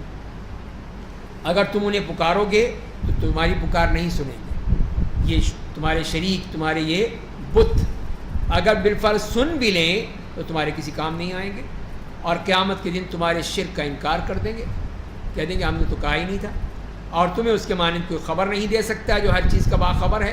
تو اللہ نے تمہیں جو بتایا ہے تو اس کو سمجھو۔ تو اے لوگو تم سب اللہ ہی کے محتاج ہو، اللہ تو بڑا بے نیاز تمام تعریفوں کا مستحق ہے، وہ بے نیاز ہے، تم بے نیاز نہیں ہو سکتے، تم تو اس کے محتاج ہو، تو لہذا اسی سے مانگو۔ وہ اگر چاہے تو تمہیں ختم کر دے، نئی مخلوق لے آئے، یہ ہے بے نیازی اس کی، کوئی اس کا چہیتا لاڈلا نہیں ہے، تو جس کو چاہے وہ بالکل دنیا پہ زمین کی صفائی ہستی سے ملیہ میٹ کر دے اور دوسری قوم لے آئے گا، یہ کام اللہ کے لیے مشکل نہیں ہے۔ وَلَا تَزِرُ وَازِرَةٌ وِزْرَ أُخْرَىٰ، اور کوئی جان کسی دوسرے کا بوجھ نہیں اٹھائے گی، یہ ہے اللہ کا قانون، ہر ایک اپنا اپنا بوجھ اٹھائے، جو جس نے کیا ہے وہ اس نے اٹھانا ہے۔ اور اگر اپنے بوجھ تلے دبی ہوئی کوئی جان اپنا بوجھ اٹھانے کے لیے کسی کو پکارے گی کہ آؤ ذرا میرا بوجھ اٹھا لو، تو اس بوجھ کا کوئی حصہ بھی اس کی طرف سے اٹھایا نہیں جائے گا۔ بیٹا کہے کہ ابا جی تھوڑا سا مجھے دے دو میں اٹھا لوں گا، نہیں اٹھا سکتا، کسی کو تو مانگے گا ہی نہیں، تو کہے گا ہی نہیں، ہر ایک کو اپنی اپنی پڑی ہوگی۔ نہ بیوی کہے گی شوہر سے کہ تم اٹھا لو تھوڑا سا، نہیں، نہ بھائی سے کہے گا، نہ باپ بیٹے سے، نہ بیٹا باپ سے، کوئی کسی سے نہیں کہے گا۔ تو فرمایا کہ چاہے وہ کوئی رشتہ دار ہی کیوں نہ ہو، آپ ڈرانے سے صرف وہی لوگ مستفید ہوں گے جو اپنے رب سے بن دیکھے ڈرتے ہیں، بن دیکھے، جو فرمایا کہ ایمان بالغیب، یخشون ربہم بالغیب، کوئی دیکھا نہیں کسی نے لیکن اپنے رب کی بات کو مانتے ہیں اور نماز قائم کرتے ہیں۔ جو شخص اپنے آپ کو پاک بناتا ہے اسی کا فائدہ اسی کو ملتا ہے، اللہ ہی کی طرف سب کو لوٹ کر جانا ہے۔ اور پھر اللہ تعالیٰ نے یہ بتا دیا کہ 3 باتوں میں مومن اور کافر کا فرق بتا دیا کہ اندھا اور دیکھنے والا برابر نہیں ہے، ہو ہی نہیں سکتے برابر۔ تو کافر اندھا ہے کہ اس کی آنکھیں ہیں لیکن وہ ہدایت حاصل نہیں کرتا، اور نہ تاریکی اور روشنی برابر ہو سکتی ہے، اس میں بھی کوئی برابری نہیں ہے، نہ سایہ اور دھوپ یہ برابر نہیں ہو سکتے، نہ زندہ نہ مردہ یہ برابر نہیں ہو سکتے۔ تو اسی لیے فرمایا کہ یہ دیکھو یہ ہے فرق۔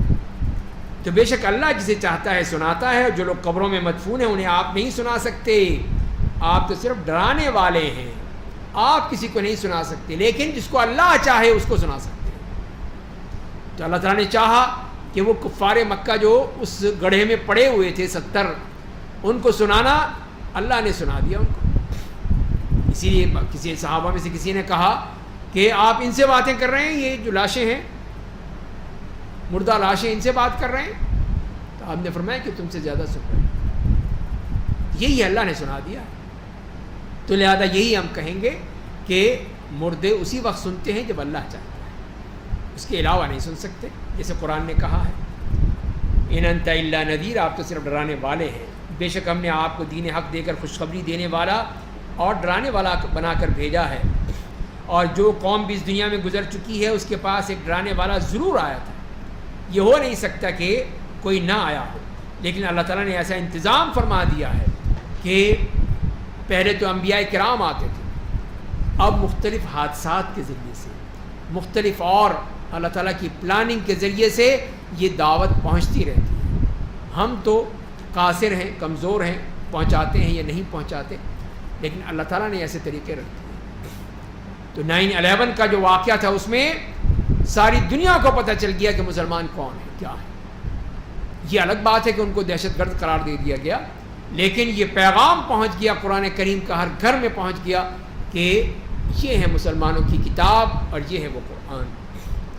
دوسرا پھر یہ نیوزی لینڈ کا واقعہ ہوا، تو یہاں پہ بھی اللہ تعالیٰ نے کس طرح سب تک وہ اپنے دین کی پیغام پہنچا دیا، ہر گھر میں پہنچ کے سب کو پتہ چل گیا یہ مسلمان۔ اس طرح اللہ تعالیٰ اپنے اس پیغام کو پہنچاتا ہے، تو چاہے یہ مسلمان پہنچائیں یا نہ پہنچائیں، لیکن اللہ تعالیٰ کا ایسا سسٹم ہے کہ وہ اپنے دین کی دعوت ہر گھر میں پہنچا دیتا ہے۔ اور کفار مکہ آپ کی تکذیب کرتے ہیں، تو جو لوگ ان سے پہلے گزر چکے ہیں انہوں نے بھی جھٹلایا تھا، ان کے پیغمبر ان کے پاس کھلی دلیلیں، صحیفے اور روشن کتاب لے کر آئے تھے، لیکن پھر بھی نہیں مانے۔ تو پھر میں نے اہل کفر کو پکڑ لیا، میرا عذاب کیسا سخت ہے، کس طرح میں نے ان کو پکڑا ہے، اور میرا انتقام بڑا سخت ہوتا ہے۔ پھر ایک اور اللہ نے اپنی قدرت بیان کی کہ آپ نے دیکھا نہیں کہ اللہ آسمان سے بارش بھیجتا ہے، بارش نازل ہوتی ہے، ہم اس کے ذریعے بہت سے پھل پیدا کرتے ہیں جن کے رنگ مختلف ہوتے ہیں، اور پہاڑوں میں مختلف رنگ کی سفید اور سرخ دھاریاں ہوتی ہیں، سخت کالی رنگ کی بھی ہوتی ہیں، اور اسی طرح لوگوں اور چوپایوں اور جانوروں کے بھی مختلف رنگ ہوتے ہیں۔ تو یہ اللہ کی قدرت ہے کہ اس نے مختلف رنگوں کے ذریعے سے پیدا کیا ہے، پہاڑوں میں بھی، انسانوں میں بھی، حیوانوں میں بھی، اور یہ سبزے اور پھلوں میں بھی۔ بے شک اللہ سے اس کے بندوں میں علماء ہی ڈرتے ہیں۔ تو یہاں جو فرمایا کہ انما یخشی اللہ من عبادہ العلماء، کہ اللہ سے ڈرنے والے کون ہوتے ہیں؟ جو عالم ہیں۔ تو جو نہیں ڈرتا پھر تو وہ عالم ہی نہیں ہے، اس کو عالم کیسے مانے؟ جو اپنے آپ کو کہے کہ میں عالم ہوں، اللہ سے ڈرتا نہیں ہے، تو وہ تو عالم نہیں ہے، پھر وہ جھوٹا ہے۔ پھر وہ اس لیے کہ اللہ تعالیٰ نے صفت بیان کر دی کہ علماء کرام حقیقی وہ ہیں، صرف وہی ہیں جو اللہ سے ڈرتے، اللہ کا خوف ان کے دل، تو وہ کوئی غلط بات نہیں کہیں گے، کوئی بکواس نہیں کریں گے زبان سے۔ ان اللہ عزیز غفور، بے شک اللہ بڑا زبردست، بڑا مغفرت کرنے والا ہے۔ ان الذین یتلون کتاب اللہ واقاموا الصلاۃ، بے شک جو لوگ اللہ کی کتاب کی تلاوت کرتے ہیں اور نماز قائم کرتے ہیں، ہم نے انہیں جو روزی دی ہے اس میں سے چھپا کر اور دکھا کر خرچ کرتے ہیں، وہ بے گھاٹے والی تجارت کی امید رکھتے ہیں۔ تو وہ اللہ سے ایسی تجارت کر رہے ہیں جس میں کوئی گھاٹا نہیں ہو سکتا، نفع ہی نفع ہے، اس لیے کہ وہ جب خرچ کر رہے ہیں تو ان کو کوئی خوف نہیں ہوتا کہ میرا مال کم ہو جائے گا، تو اللہ تعالیٰ اور دیتا ہے، تو ان کو گھاٹا نہیں ہوتا، خسارہ نہیں ہوتا، اور ان کو ملتا ہے، تاکہ وہ انہیں ان کا پورا پورا بدلہ دے، اور وہ اپنے فضل سے انہیں زیادہ بھی دے گا، اور بے شک وہ بڑا معاف کرنے والا، اطاعت و بندگی کا اچھا بدلہ دینے والا ہے۔ فرمایا کہ اگلی آیت میں، آیت نمبر 31، اور جو کتاب ہم نے آپ کو بذریعہ وحی دی ہے وہ برحق کتاب ہے، اور اس سے پہلے جو کتاب آئی تھی اس کی تصدیق کرتی ہے۔ بے شک اللہ اپنے بندوں کی پوری خبر رکھتا ہے، انہیں خوب دیکھ رہا ہے۔ پھر ہم نے کتاب کا وارث اپنے برگزیدہ بندوں کو بنایا، اللہ کے نیک بندے جنہیں یہ کتاب دی گئی، جو اللہ کے منتخب بندے ہیں، تو ان میں سے بعض نے اپنے آپ پر ظلم کیا، بعض نے اعتدال کی راہ اختیار کی، بعض نے اللہ کی توفیق سے نیکیوں اور بھلائیوں کی طرف سبقت کی، یہی در حقیقت اللہ کا بڑا فضل ہے۔ تو یہاں یہ بتا دیا کہ قرآن کریم کے جو وارث ہیں وہ 3 طرح کے ہیں، 3 ہیں۔ ایک تو وہ فرمایا کہ جنہوں نے اپنے اوپر ظلم کیا، فَمِنْهُمْ ظَالِمٌ لِنَفْسِهِ، نہیں مانا، قرآن کو ماننے کو تیار نہیں تھے۔ دوسرے کون ہیں؟ جو اعتدال کی راہ اختیار کی، اعتدال کی راہ پہ چلتے رہے، جو قرآن نے حکم دیا اس کو مانتے رہے، جس سے منع کیا اس سے رک گئے، یہ اعتدال کی راہ پر ہیں، وسط درمیانی ہیں۔ تیسرے کون ہیں؟ جنہوں نے اللہ کی توفیق سے نیکی اور بھلائی میں سبقت کی، تیزی سے بڑھتے چلے گئے، رکے نہیں ہیں، بس وہ سبقت ہی سبقت ہے۔ تو یہی لوگ، اللہ کا بڑا فضل ہے ان لوگوں پر، تو تینوں کے لیے فرما دیا، تینوں کو ہی اللہ تعالیٰ نے دے دیا ہے۔ تو یہ لوگ جنات عدن میں داخل ہوں گے، جہاں انہیں سونے اور موتی کے کنگن پہنائے جائیں گے، اور ان جنتوں میں ان کا لباس ریشم کا ہوگا، اور وہ لوگ کہیں گے ساری تعریفیں اللہ کے لیے جس نے ہم سے غم دور کر دیا، سارے غموں سے آزاد کر دیا ہمیں۔ بے شک ہمارا رب بڑا معاف کرنے والا، اطاعت و بندگی کا اچھا بدلہ دینے والا ہے۔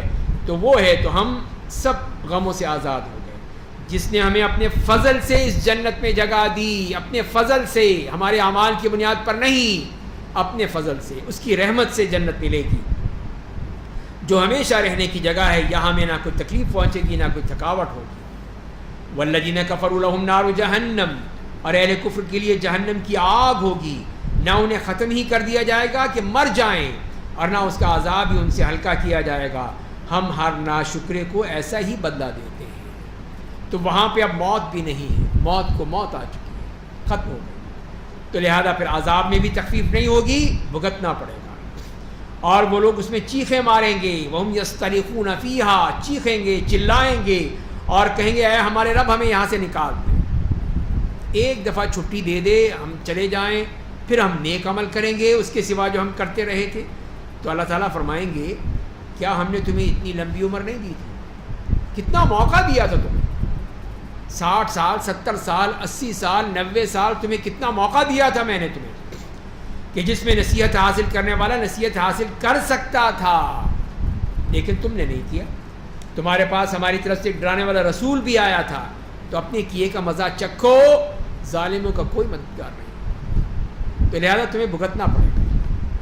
اب یہ نہیں ہو سکتا کہ آپ دیکھنے کے بعد جہنم کو دیکھ کے آپ کہہ رہے ہیں جی چھٹی دے دو، واپسی کا ٹکٹ دے دو، نہیں، اب نہیں ملے، اب تمہیں بھگتنا پڑے گا۔ فرمائیں کہ بے شک اللہ آسمان اور زمین کی ہر پوشیدہ چیز سے واقف ہے، بے شک وہ سینوں کے رازوں کو جاننے والا ہے، اسی نے تمہیں زمین میں جانشین بنایا ہے، پس جو شخص کفر کرے گا اس کا وبال اسی کے سر پر ہوگا، اور کافروں کا کفر ان کے رب کے غیظ و غضب کے سوا اور کوئی چیز نہیں بڑھاتا ہے۔ اللہ تعالیٰ اور ناراض ہو جاتا ہے اور غصہ ہو جاتا ہے ان پر، اور کافروں کا کفر نقصان اور خسارے کے سوا اور کسی چیز کو نہیں بڑھاتا، یہی چیز بڑھتی چلی جاتی ہے۔ تو اے میرے نبی، آپ مشرکوں سے پوچھئے کہ کیا تم نے اپنے ان دیوتاؤں کے بارے میں کبھی غور کیا ہے جنہیں تم اللہ کے سوا پکارتے ہو؟ ذرا مجھے دکھلاؤ تو صحیح کہ انہوں نے زمین کا کون سا حصہ پیدا کیا ہے، کیا ہے ان کی کوئی ان کی بتاؤ طاقت، صلاحیت، کوئی ان کا کارنامہ کچھ تو بتاؤ کہ انہوں نے زمین کا کوئی حصہ پیدا کیا ہو، یا آسمانوں کی پیدائش میں اللہ کے ساتھ ان کی شراکت ہو کہ اللہ تو سامان آسمان بنا دے، اتنا ہم بنا دیں گے، کوئی شراکت ہو، کوئی ان کی آپس میں پارٹنرشپ ہو، یا ہم نے انہیں کوئی کتاب دی ہے جس میں ان کے لیے شرک کی کوئی دلیل موجود ہے کہ شرک کرنا جائز ہے، بتائیں، دکھائیں ہمیں۔ بلکہ یہ ظالم لوگ ایک دوسرے سے صرف دھوکہ اور فریب کی باتیں کرتے ہیں، یہ کبھی بھی اس بات کو ماننے کو تیار نہیں ہے، صرف یہ دھوکے اور فریب میں ہیں کہ اس میں لگے ہوئے ہیں، اس کی باتیں کرتے ہیں، یہ کبھی حق بات کو لینے کے قابل ہی نہیں ہے اور نہ کریں گے۔ فرمایا کہ بے شک اللہ نے آسمان اور زمین کو گرنے سے تھام رکھا ہے، اگر وہ دونوں گر جائیں تو اس کے سوا کوئی تھامنے والا نہیں ہے، وہ بے شک بڑا بردبار، بڑا معاف کرنے والا ہے۔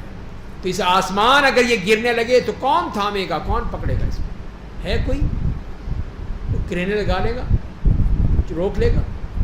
نہیں، اللہ ہی تھامے گا۔ اور کفار قریش اللہ کے نام کی بڑی بڑی قسمیں کھاتے تھے اور کہا کرتے تھے اگر ان کے پاس کوئی آ گیا نا، رسول آ گیا ڈرانے والا، تو وہ ہر ایک قوم سے زیادہ راہ راست پر چلنے والے ہوں گے، ہم سب سے پہلے اس پر ایمان لے آئیں گے۔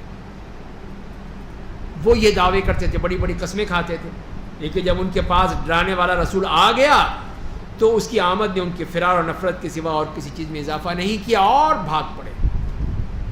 تو کہاں گئی قسمیں، کہاں گئے ان کے دعوے؟ سب کچھ ہوا ہو گیا۔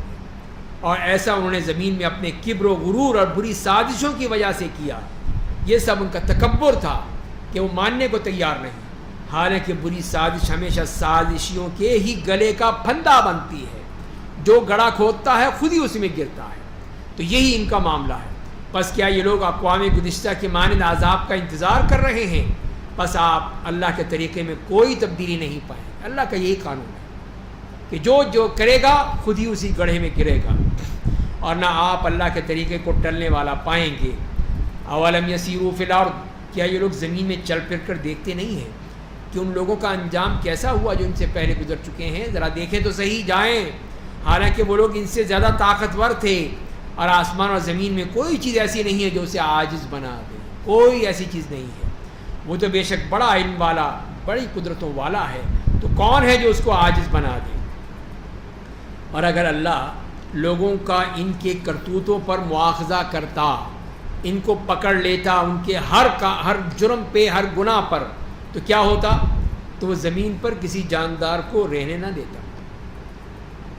اسی لیے کہ ہر وقت عذاب آ رہا ہے، ابھی یہ کام کیا، عذاب آ گیا، ابھی یہ کام کیا، پٹائی ہو گئی، ابھی یہ ڈنڈا پڑ گیا، تو کون رہ سکتا؟ اسی لیے اللہ تعالیٰ نے اس کو مؤخر کر دیا کہ ابھی نہیں ملے گی، ابھی تو عیاشی کرتے رہو اور مہلت لے لو، لیکن جب وقت آ جائے گا پھر نہیں۔ اسی لیے فرمایا لیکن اس نے ایک وقت مقرر تک مہلت دے رکھی ہے، بس جب ان کا وقت آ جائے گا تو بے شک اللہ اپنے بندوں کو خوب دیکھ رہا ہے، پھر وہ ان کے ساتھ وہی سلوک کرے گا جس کے وہ مستحق ہوں گے۔ تو یہاں سورہ فاطر بھی مکمل ہوتی ہے، اس کے بعد سورہ یاسین ہے۔ تو سورہ یاسین بھی مکی صورت ہے اور اس میں 83 آیات ہیں۔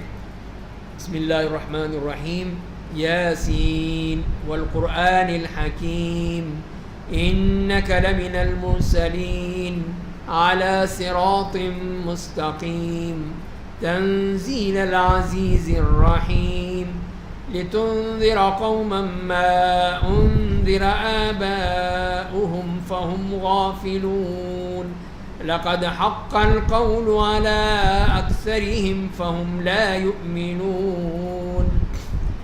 فرمایا کہ یاسین، قسم ہے اس قرآن کی جو حکمتوں کا خزانہ ہے، آپ بے شک رسولوں میں سے ہیں۔ قرآن کا تعارف، پھر رسول کا تعارف، آپ سیدھی راہ پر ہیں۔ یہ قرآن غالب و مہربان اللہ کا نازل کرتا ہے، اللہ نے نازل کیا اپنے نبی پر تاکہ آپ اس قوم کو ڈرائیں جس کے آباء و اجداد ڈرائے نہیں گئے تھے، اسی لیے یہ غفلت میں پڑے ہوئے ہیں، انہیں پتہ ہی نہیں ہے، تو یہی سوچ رہے ہیں کہ ہمارے آباء و اجداد کی طرح ہم بھی نکل جائیں گے۔ ان میں سے اکثر لوگوں کے بارے میں عذاب کا فیصلہ ہو چکا ہے، اس لیے وہ ایمان نہیں لائیں گے۔ تو جس کے بارے میں اللہ نے فیصلہ کر دیا اب وہ ایمان نہیں لائے گا۔ انا جعلنا فی اعناقہم اغلالا، ہم نے بے شک ان کی گردنوں میں طوق ڈال دیے ہیں جو ان کی ٹھوڑیوں تک پہنچے ہوئے ہیں، جس کے سبب ان کے سر اوپر کی طرف اٹھا دیے گئے ہیں، سر نیچے نہیں ہو سکتی ان میں، اور ہم نے ایک دیوار ان کے آگے اور ایک دیوار ان کے پیچھے کھڑی کر دی ہے، بس ہم نے انہیں ہر طرف سے ڈھانپ دیا ہے، اس لیے اب وہ کچھ بھی نہیں دیکھ پاتے، سب راستے بند۔ اب آپ انہیں ڈرائیے یا نہ ڈرائیے، سب برابر ہے، فائدہ ہی نہیں کوئی۔ یہ لوگ ایمان نہیں لائیں گے، یہ ایمان لانے کے قابل ہی نہیں ہیں، اللہ نے ان کو توفیق ہی نہیں دی ہے۔ تو اسی لیے فرمایا آپ کا ڈرانا اسی کے لیے مفید ہوگا جو قرآن کی پیروی کرتا ہے، اس کتاب کو مانتا ہے، وہ فائدہ اٹھائے گا، اور رحمان کو بن دیکھے اس سے ڈرتا ہے، بس آپ اسے گناہوں کی معافی اور بہت ہی عمدہ اجر کی خوشخبری دے دیجیے۔ تو یہ نبی کریم صلی اللہ علیہ وسلم کو بتا دیا کہ ان لوگوں کے لیے بشارت ہے، ان کو بشارت دیجئے کہ تمہارے لیے عمدہ اجر ہے جو اللہ کے ہاں تمہارا منتظر ہے۔ ہم یقیناً مردوں کو زندہ کریں گے، ہم ان تمام اعمال کو لکھ بھیجتے ہیں، اور ان آثار کو بھی جنہیں وہ پیچھے چھوڑ جاتے ہیں، اور ہم نے ہر چیز کو روشن کتاب لوح محفوظ میں درج کر رکھا ہے۔ تو یہاں جو فرمایا کہ یہ تمام جو چیزیں آثار سے مراد یہ ہے کہ جو انسان کے وہ تمام اعمال جو اس کے پیچھے پیچھے چلے آ رہے ہیں، وہ آثار بھی ہوتے ہیں اس کے قدموں کے نشان جو وہ نماز کے لیے آتا ہے، یا وہ اعمال جو اس کی بعد اس کی اولاد کر رہی ہے وہ اس کو مل رہے ہیں۔ اور اے نبی آپ انہیں بطور مثال بستی والوں کا قصہ سنا دیجیے۔ یہ اللہ نے مثال دی ہے، جب ان کے پاس رسول آئے، جب ہم نے ان کے پاس پہلے 2 رسول بھیجے تو انہوں نے دونوں کو جھٹلا دیا، صاف انکار کر دیا، پھر ہم نے ایک تیسرے رسول کے ذریعے ان کو تقویت پہنچائی، تیسرے نبی آ گئے، رسول آ گئے، تو تینوں نے مل کر کہا ہم تمہارے لیے رسول بنا کر بھیجے گئے ہیں۔ تینوں نے اس قوم کو کہا، تو کون سی قوم تھی؟ بعد نے کہا کہ یہ بستی تھی انطاکیہ کی، اور رسولوں سے مراد کون ہے؟ وہ عیسیٰ علیہ السلام کے حواری ہیں، ان میں سے کچھ لوگوں کو یہ بھیجا گیا تھا کہ وہ انطاکیہ والوں کو دعوت توحید دیں، دین کی طرف بلائیں۔ تو بہرحال یہ روایات ہیں مختلف، صحیح ہیں یا غلط ہیں یہ اللہ بہتر جانتا ہے۔ تو بہرحال جب بستی والوں نے کہا تم تو ہمارے جیسے انسان ہو، تم کیسے نبی بن گئے، اور رحمان نے کوئی چیز نازل نہیں کی، تم تو جڑے جھوٹے ہو، جھوٹ بولتے ہو۔ رسول نے کہا ہمارا رب جانتا ہے کہ ہم تمہاری رسول بنا کر بھیجے گئے ہیں، ہم تو رسول بنا کر بھیجے گئے ہیں، اور ہماری ذمہ داری تو پوری وضاحت کے ساتھ پیغام پہنچا دینا ہے، ہمارا یہ کام ہے، ہم اس کے لیے آئے ہیں۔ تو ان لوگوں نے کیا کہا؟ لوگوں نے کہا تمہارا آنا ہمارے لیے منحوس ثابت ہوا، تم تو نحوست لے کر آئے ہو، اگر تم باز نہ آئے تو ہم تمہیں سنسار کر دیں گے، پتھر مار مار کے ختم کر دیں گے، اور ہماری جانب سے تمہیں دردناک عذاب بھگتنا پڑے گا۔ تو رسولوں نے کہا کہ تمہاری نحوست تمہارے ساتھ، کیا اگر تمہیں نصیحت کی بات کی جاتی ہے تو یہ نحوست کی بات ہے؟ یہ نحوست ہوتی ہے، بلکہ تم حد سے تجاوز کر گئے، تم سوچتے نہیں ہو، بس تم اسی پہ لگے ہوئے ہو کہ یہ نحوست ہے، نحوست ہے۔ تو فرمایا اور اطراف شہر سے ایک آدمی دوڑتا ہوا آیا اور کہا اے میری قوم کے لوگو، تم ان کی رسولوں کی پیروی کرو، ان کی بات مان لو، یہ اللہ کے نیک بندے ہیں، ان کی پیروی کرو جو تم سے اپنے کام کی کوئی اجرت نہیں مانگتے، تم سے کچھ مانگ نہیں رہے ہیں، تمہیں دے رہے ہیں، اور وہ سیدھی راہ پر ہے۔ تو 3 نبی یہ، چوتھا یہ اللہ کا بندہ آ گیا، اس نے مرد مومن نے، جس کو کہا جاتا ہے کہ وہ حبیب ابن موسیٰ نجار تھا، اور اس نے آ کر خبر دی تھی کہ دیکھو یہ تینوں نبی جو آئے ہیں یہ تمہاری خیر خواہی کے لیے آئے ہیں، لیکن بستی والے ماننے کو تیار نہیں تھے۔ تو اسی لیے وہ کہتا ہے ان سے وہ بندہ نیک، اور مجھے کیا ہو گیا ہے، میں اللہ کی عبادت نہ کروں جس نے مجھے پیدا کیا ہے، اور تم سب کو اسی کے پاس لوٹ کر جانا ہے، تو کیا میں اس کے سوائے ایسے معبود بنا لوں کہ اگر رحمان مجھے کوئی نقصان پہنچانا چاہے تو ان کی سفارش مجھے کوئی کام نہیں آئے گی، نہ مجھے بچا سکیں گے، اور اگر میں ایسا کروں گا تو سری گمراہی میں پڑ جاؤں گا، بس سن لو کہ میں تمہارے رب پر ایمان لے آیا، میں مومن ہوں۔ تو وہ شخص ایمان کا دعویٰ کر رہا، اور پھر جب وہ مر گیا تو اس سے کہا گیا کہ جنت میں داخل ہو جاؤ، اس نے کہا کاش میری قوم کو معلوم ہو جاتا کیا کہ کس سبب سے میرے رب نے مجھے معاف کر دیا ہے اور مجھے معزز بندوں میں شامل کر دیا۔ کہ ان کو پتہ ہوتا دیکھو میں نے ایمان لایا تو مجھے اللہ تعالیٰ نے کتنا اونچا مقام عطا فرمایا، اور تم ماننے کو تیار نہیں ہو. اور ہم نے اس کے بعد اس کی قوم پر آسمان سے کوئی فوج نہیں اتاری تھی، نہ ہمیں فوج اتارنے کی ضرورت ہی تھی، کیونکہ لشکر کے لشکر آئے نہیں. وہ تو صرف ایک چیخ تھی جس کے سبب وہ لوگ فوراً بجھ گئے، سب ختم ہو گیا. ایک چیخ ہی نے سب کا کام تمام کر دیا. افسوس ایسے بندوں پر کہ جب بھی ان کے پاس کوئی رسول آیا تو انہوں نے مذاق اڑایا. کیا انہوں نے دیکھا نہیں کہ ہم نے ان سے پہلے کتنی قوموں کو ہلاک کر دیا، کتنی ہی قومیں ماری گئیں کہ جو اب کبھی ان کے پاس لوٹ کر نہیں آئیں گی، اب ہو ہی نہیں سکتا. اور سب اب قیامت کے دن ہمارے سامنے حاضر ہوں گی. ساری قومیں جن لوگوں نے کفر کیا، انکار کیا، سب وہ قیامت کے دن اللہ کے حضور وہاں جمع ہو جائیں گی. اور اللہ تعالیٰ نے پھر اپنی قدرت کے کچھ کرشمے بتایا، اور وہ ہے اصل عقیدہ بعث بعد الموت کے دلائل ہے. یہ فرمایا کہ ان کے لیے ایک نشانی مردہ زمین ہے، ہم نے اسے زندہ کیا، اس سے اناج نکالا جسے لوگ کھاتے ہیں. ہم نے زمین میں کھجوروں اور انگوروں کے باغات پیدا کیے، اس میں چشمے جاری کیے تاکہ لوگ اس کے پھل کھائیں، اور ان چیزوں کو ان کے ہاتھوں نے نہیں بنایا ہے. تو کیا یہ لوگ شکر ادا نہیں کریں گے؟ شکر ادا کریں اللہ کی نعمتوں کا. کیا کچھ دیا اللہ تعالیٰ نے ان کو کھانے پینے کے لیے، پہننے اوڑھنے کے لیے. پاک ہے وہ ذات جس نے تمام جوڑے پیدا کیے ہیں ایسی چیزوں کے جنہیں زمین اگاتی ہے، جو خود ان کے جنس کے ہیں، اور ان چیزوں کے بھی جنہیں وہ نہیں جانتے ہیں. یہ سب اللہ کی پیدا کردہ چیزیں. پھر اس کی نشانیوں میں کیا ہے؟ دوسری دلیل ان کے لیے ایک نشانی رات ہے.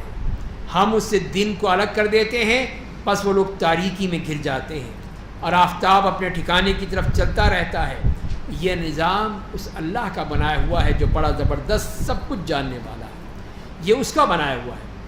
اور تیسری چیز مہتاب، جو فرمایا کہ ہم نے منزلیں مقرر کر دیں جن سے وہ گزرتا ہے، یہاں تک کہ وہ آخر میں کھجور کی قدیم پتلی شاخ کے مانند ہو جاتا ہے.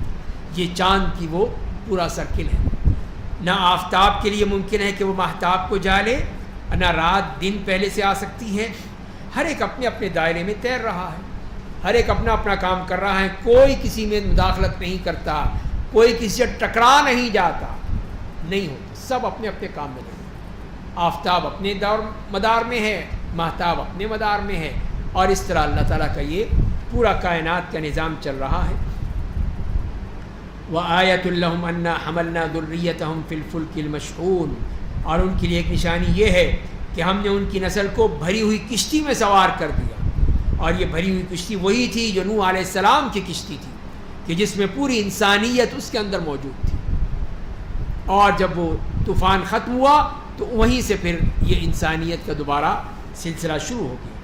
اور ہم نے ان کے لیے کشتی جیسی دوسری چیزیں پیدا کی جن پر وہ سوار ہوتے ہیں، اور اگر ہم چاہیں تو انہیں ڈبو دیں، پس نہ کوئی ان کی فریاد کے لیے پہنچنے والا ہو اور نہ ان کی جان چھڑائی جائے. کوئی نہیں بچا سکے گا سوائے اس کے کہ ہماری رحمت ان کے شامل حال ہوتی اور ہم ایک وقت مقرر تک انہیں دنیا سے فائدہ اٹھانے والا بنا دیتے. اور جب ان سے کہا جاتا ہے کہ تم اس عذاب سے ڈرو جو تمہارے آگے آنے والا ہے، جو تمہارے پیچھے گزر چکا ہے، تاکہ تم پر رحم کیا جائے، تو وہ سنتے ہی نہیں، کوئی غور ہی نہیں کرتے. اور جب بھی ان کے پاس نشانیوں میں سے کوئی نشانی آتی ہے ان کے پاس تو منہ موڑ لیتے ہیں، سننے کو تیار نہیں ہے. اور جب ان سے کہا جاتا ہے کہ اللہ نے تمہیں جو روزی دی ہے اس میں سے خرچ کرو، تو اہل کفر ایمان والوں سے کہتے ہیں کیا ہم اسے کھلائیں جسے اگر اللہ چاہتا تو ضرور کھلاتا، تم لوگ کھلی گمراہی میں پڑے ہوئے ہو.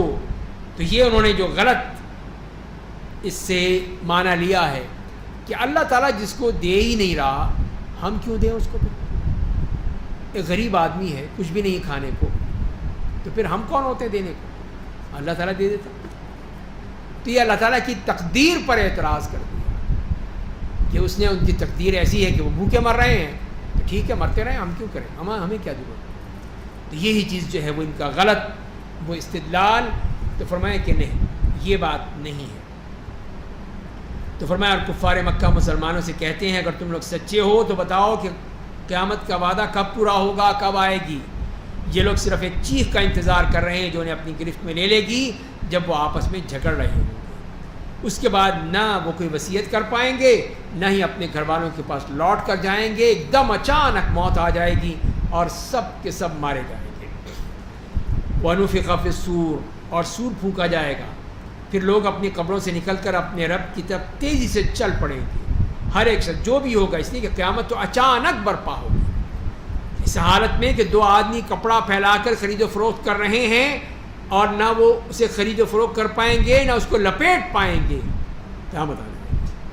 اور اسی طرح فرمائے آدمی پانی کا حوض درست کر رہا ہوگا لیکن وہ اپنے جانوروں کو پانی نہیں پلا سکے گا، قیامت آ جائے گی. اور ایک آدمی اونٹنی کا دودھ لیے ہوئے ہوگا، اسے پی نہیں سکے گا، اپنے منہ سے نہیں لگا سکے گا کہ قیامت آ جائے گی. اور قیامت آ جائے گی جب آدمی اپنا کھانا اپنے منہ کی طرف لے جا رہا ہوگا، کھا نہیں سکے گا. یہ ہے اچانک. اسی کو فرمایا گیا ہے کہ یہ ہے وہ معاملہ کہ جب سور پھونک دیا جائے گا اس طرح وہ ہوگا. تو وہ اٹھیں گے تو کہیں گے اے ہماری بربادی، ہمیں قبروں سے کس نے اٹھا دیا، ہم تو آرام سے پڑے سو رہے تھے. رحمان نے اسی کا تو وعدہ کیا تھا. یہی تو تھا وعدہ کہ تمہیں اٹھنا ہے ایک دن، سب کے سب اپنی قبروں سے اٹھ جاؤ گے. اور رسولوں نے سچ کہا تھا. وہ تو صرف ایک چیخ ہوگی جس کے بعد تمام لوگ ہمارے پاس حاضر کر دیے جائیں گے. یہ دوسرا سور پھونکا جائے گا تو سب اللہ کے حضور پہنچ جائیں گے، اس کے سامنے ہوں گے. بس اس دن کسی شخص پر کوئی ظلم نہیں ہوگا اور تمہیں صرف انہی کے اعمال کا بدلہ دیا جائے گا جو تم دنیا میں کرتے رہے تھے. وہ اعمال تمہیں بھگتنا پڑیں گے. بے شک اس دن جنت والے خوشکن مشغلے کے ذریعے اپنا دل بہلائیں گے. جو بھی ان کا مشغلہ ہے، جو چاہتے ہیں کریں گے. وہ ان کی بیویاں سائے میں مسندوں میں ٹیک لگائے بیٹھے ہوں گے. انہیں وہاں پھل ملیں گے اور ہر وہ چیز ملے گی جس کی وہ خواہش کریں گے، جو چاہیں گے. کوئی پابندی نہیں ہے کہ فلاں چیز ملے گی، فلاں نہیں ملے گی، فلاں ابھی آئے گی، فلاں جائے گی. نہیں، فوراً ملے گی. یہ اللہ کی جنت ہے، کوئی یہ دنیا نہیں ہے. انہیں ان کے بے حد مہربان رب کی طرف سے سلام پہنچایا جائے گا. اور جو مجرم ہیں ان سے کہا جائے گا اے مجرموں، آج تم لوگ اہل جنت سے الگ ہو گئے، تمہارا کوئی تعلق نہیں، تمہارا راستہ الگ، ان کا راستہ الگ. اے آدم کے بیٹو، کیا میں نے تم سے عہد نہیں لیا تھا کہ شیطان کی عبادت مت کرو؟ بے شک وہ تمہارا کھلا ہوا دشمن ہے، اور میری عبادت کرو، یہی سیدھی راہ ہے. تم نے مانا ہی نہیں. اس نے تم میں سے بڑی تعداد کو گمراہ کر دیا. کیا تم عقل سے کام نہیں لیتے تھے؟ سوچتے نہیں، غور و فکر نہیں کرتے؟ یہ کیا کر رہے ہو تم؟ یہی وہ جہنم ہے جس کا تم سے وعدہ کیا جاتا تھا. آج تم اس میں اپنے کافرانہ اعمال کی بدولت داخل ہو جاؤ. آج تمہارا ٹھکانہ یہ جہنم ہے. ہم آج ان کے منہ پر مہر لگا دیں گے، منہ بند. ان کے ہاتھ ہم سے ان کی بات کریں گے، ان کے پاؤں ان کے کرتوتوں کی گواہی دیں گے. سارا جسم بولنے لگے، ہاتھ، پاؤں، آنکھیں، کان، ناک، سب کچھ بولے گا. سارے اس کے کرتوت بتا دیں گے یہ کرتا تھا. اور اگر ہم چاہیں تو ان کی آنکھوں کو مٹا دیں، پھر وہ راستے کی طرف بڑھیں تو کیسے دیکھ پائیں گے؟ اگر ہم چاہیں تو ان کی جگہوں میں ہی ان کی صورتیں بدل دیں، پھر نہ وہ آگے بڑھ پائیں گے نہ پیچھے لوٹ پائیں گے. یہ اللہ کی قدرت کہ وہ جو چاہے کر سکتے ہیں.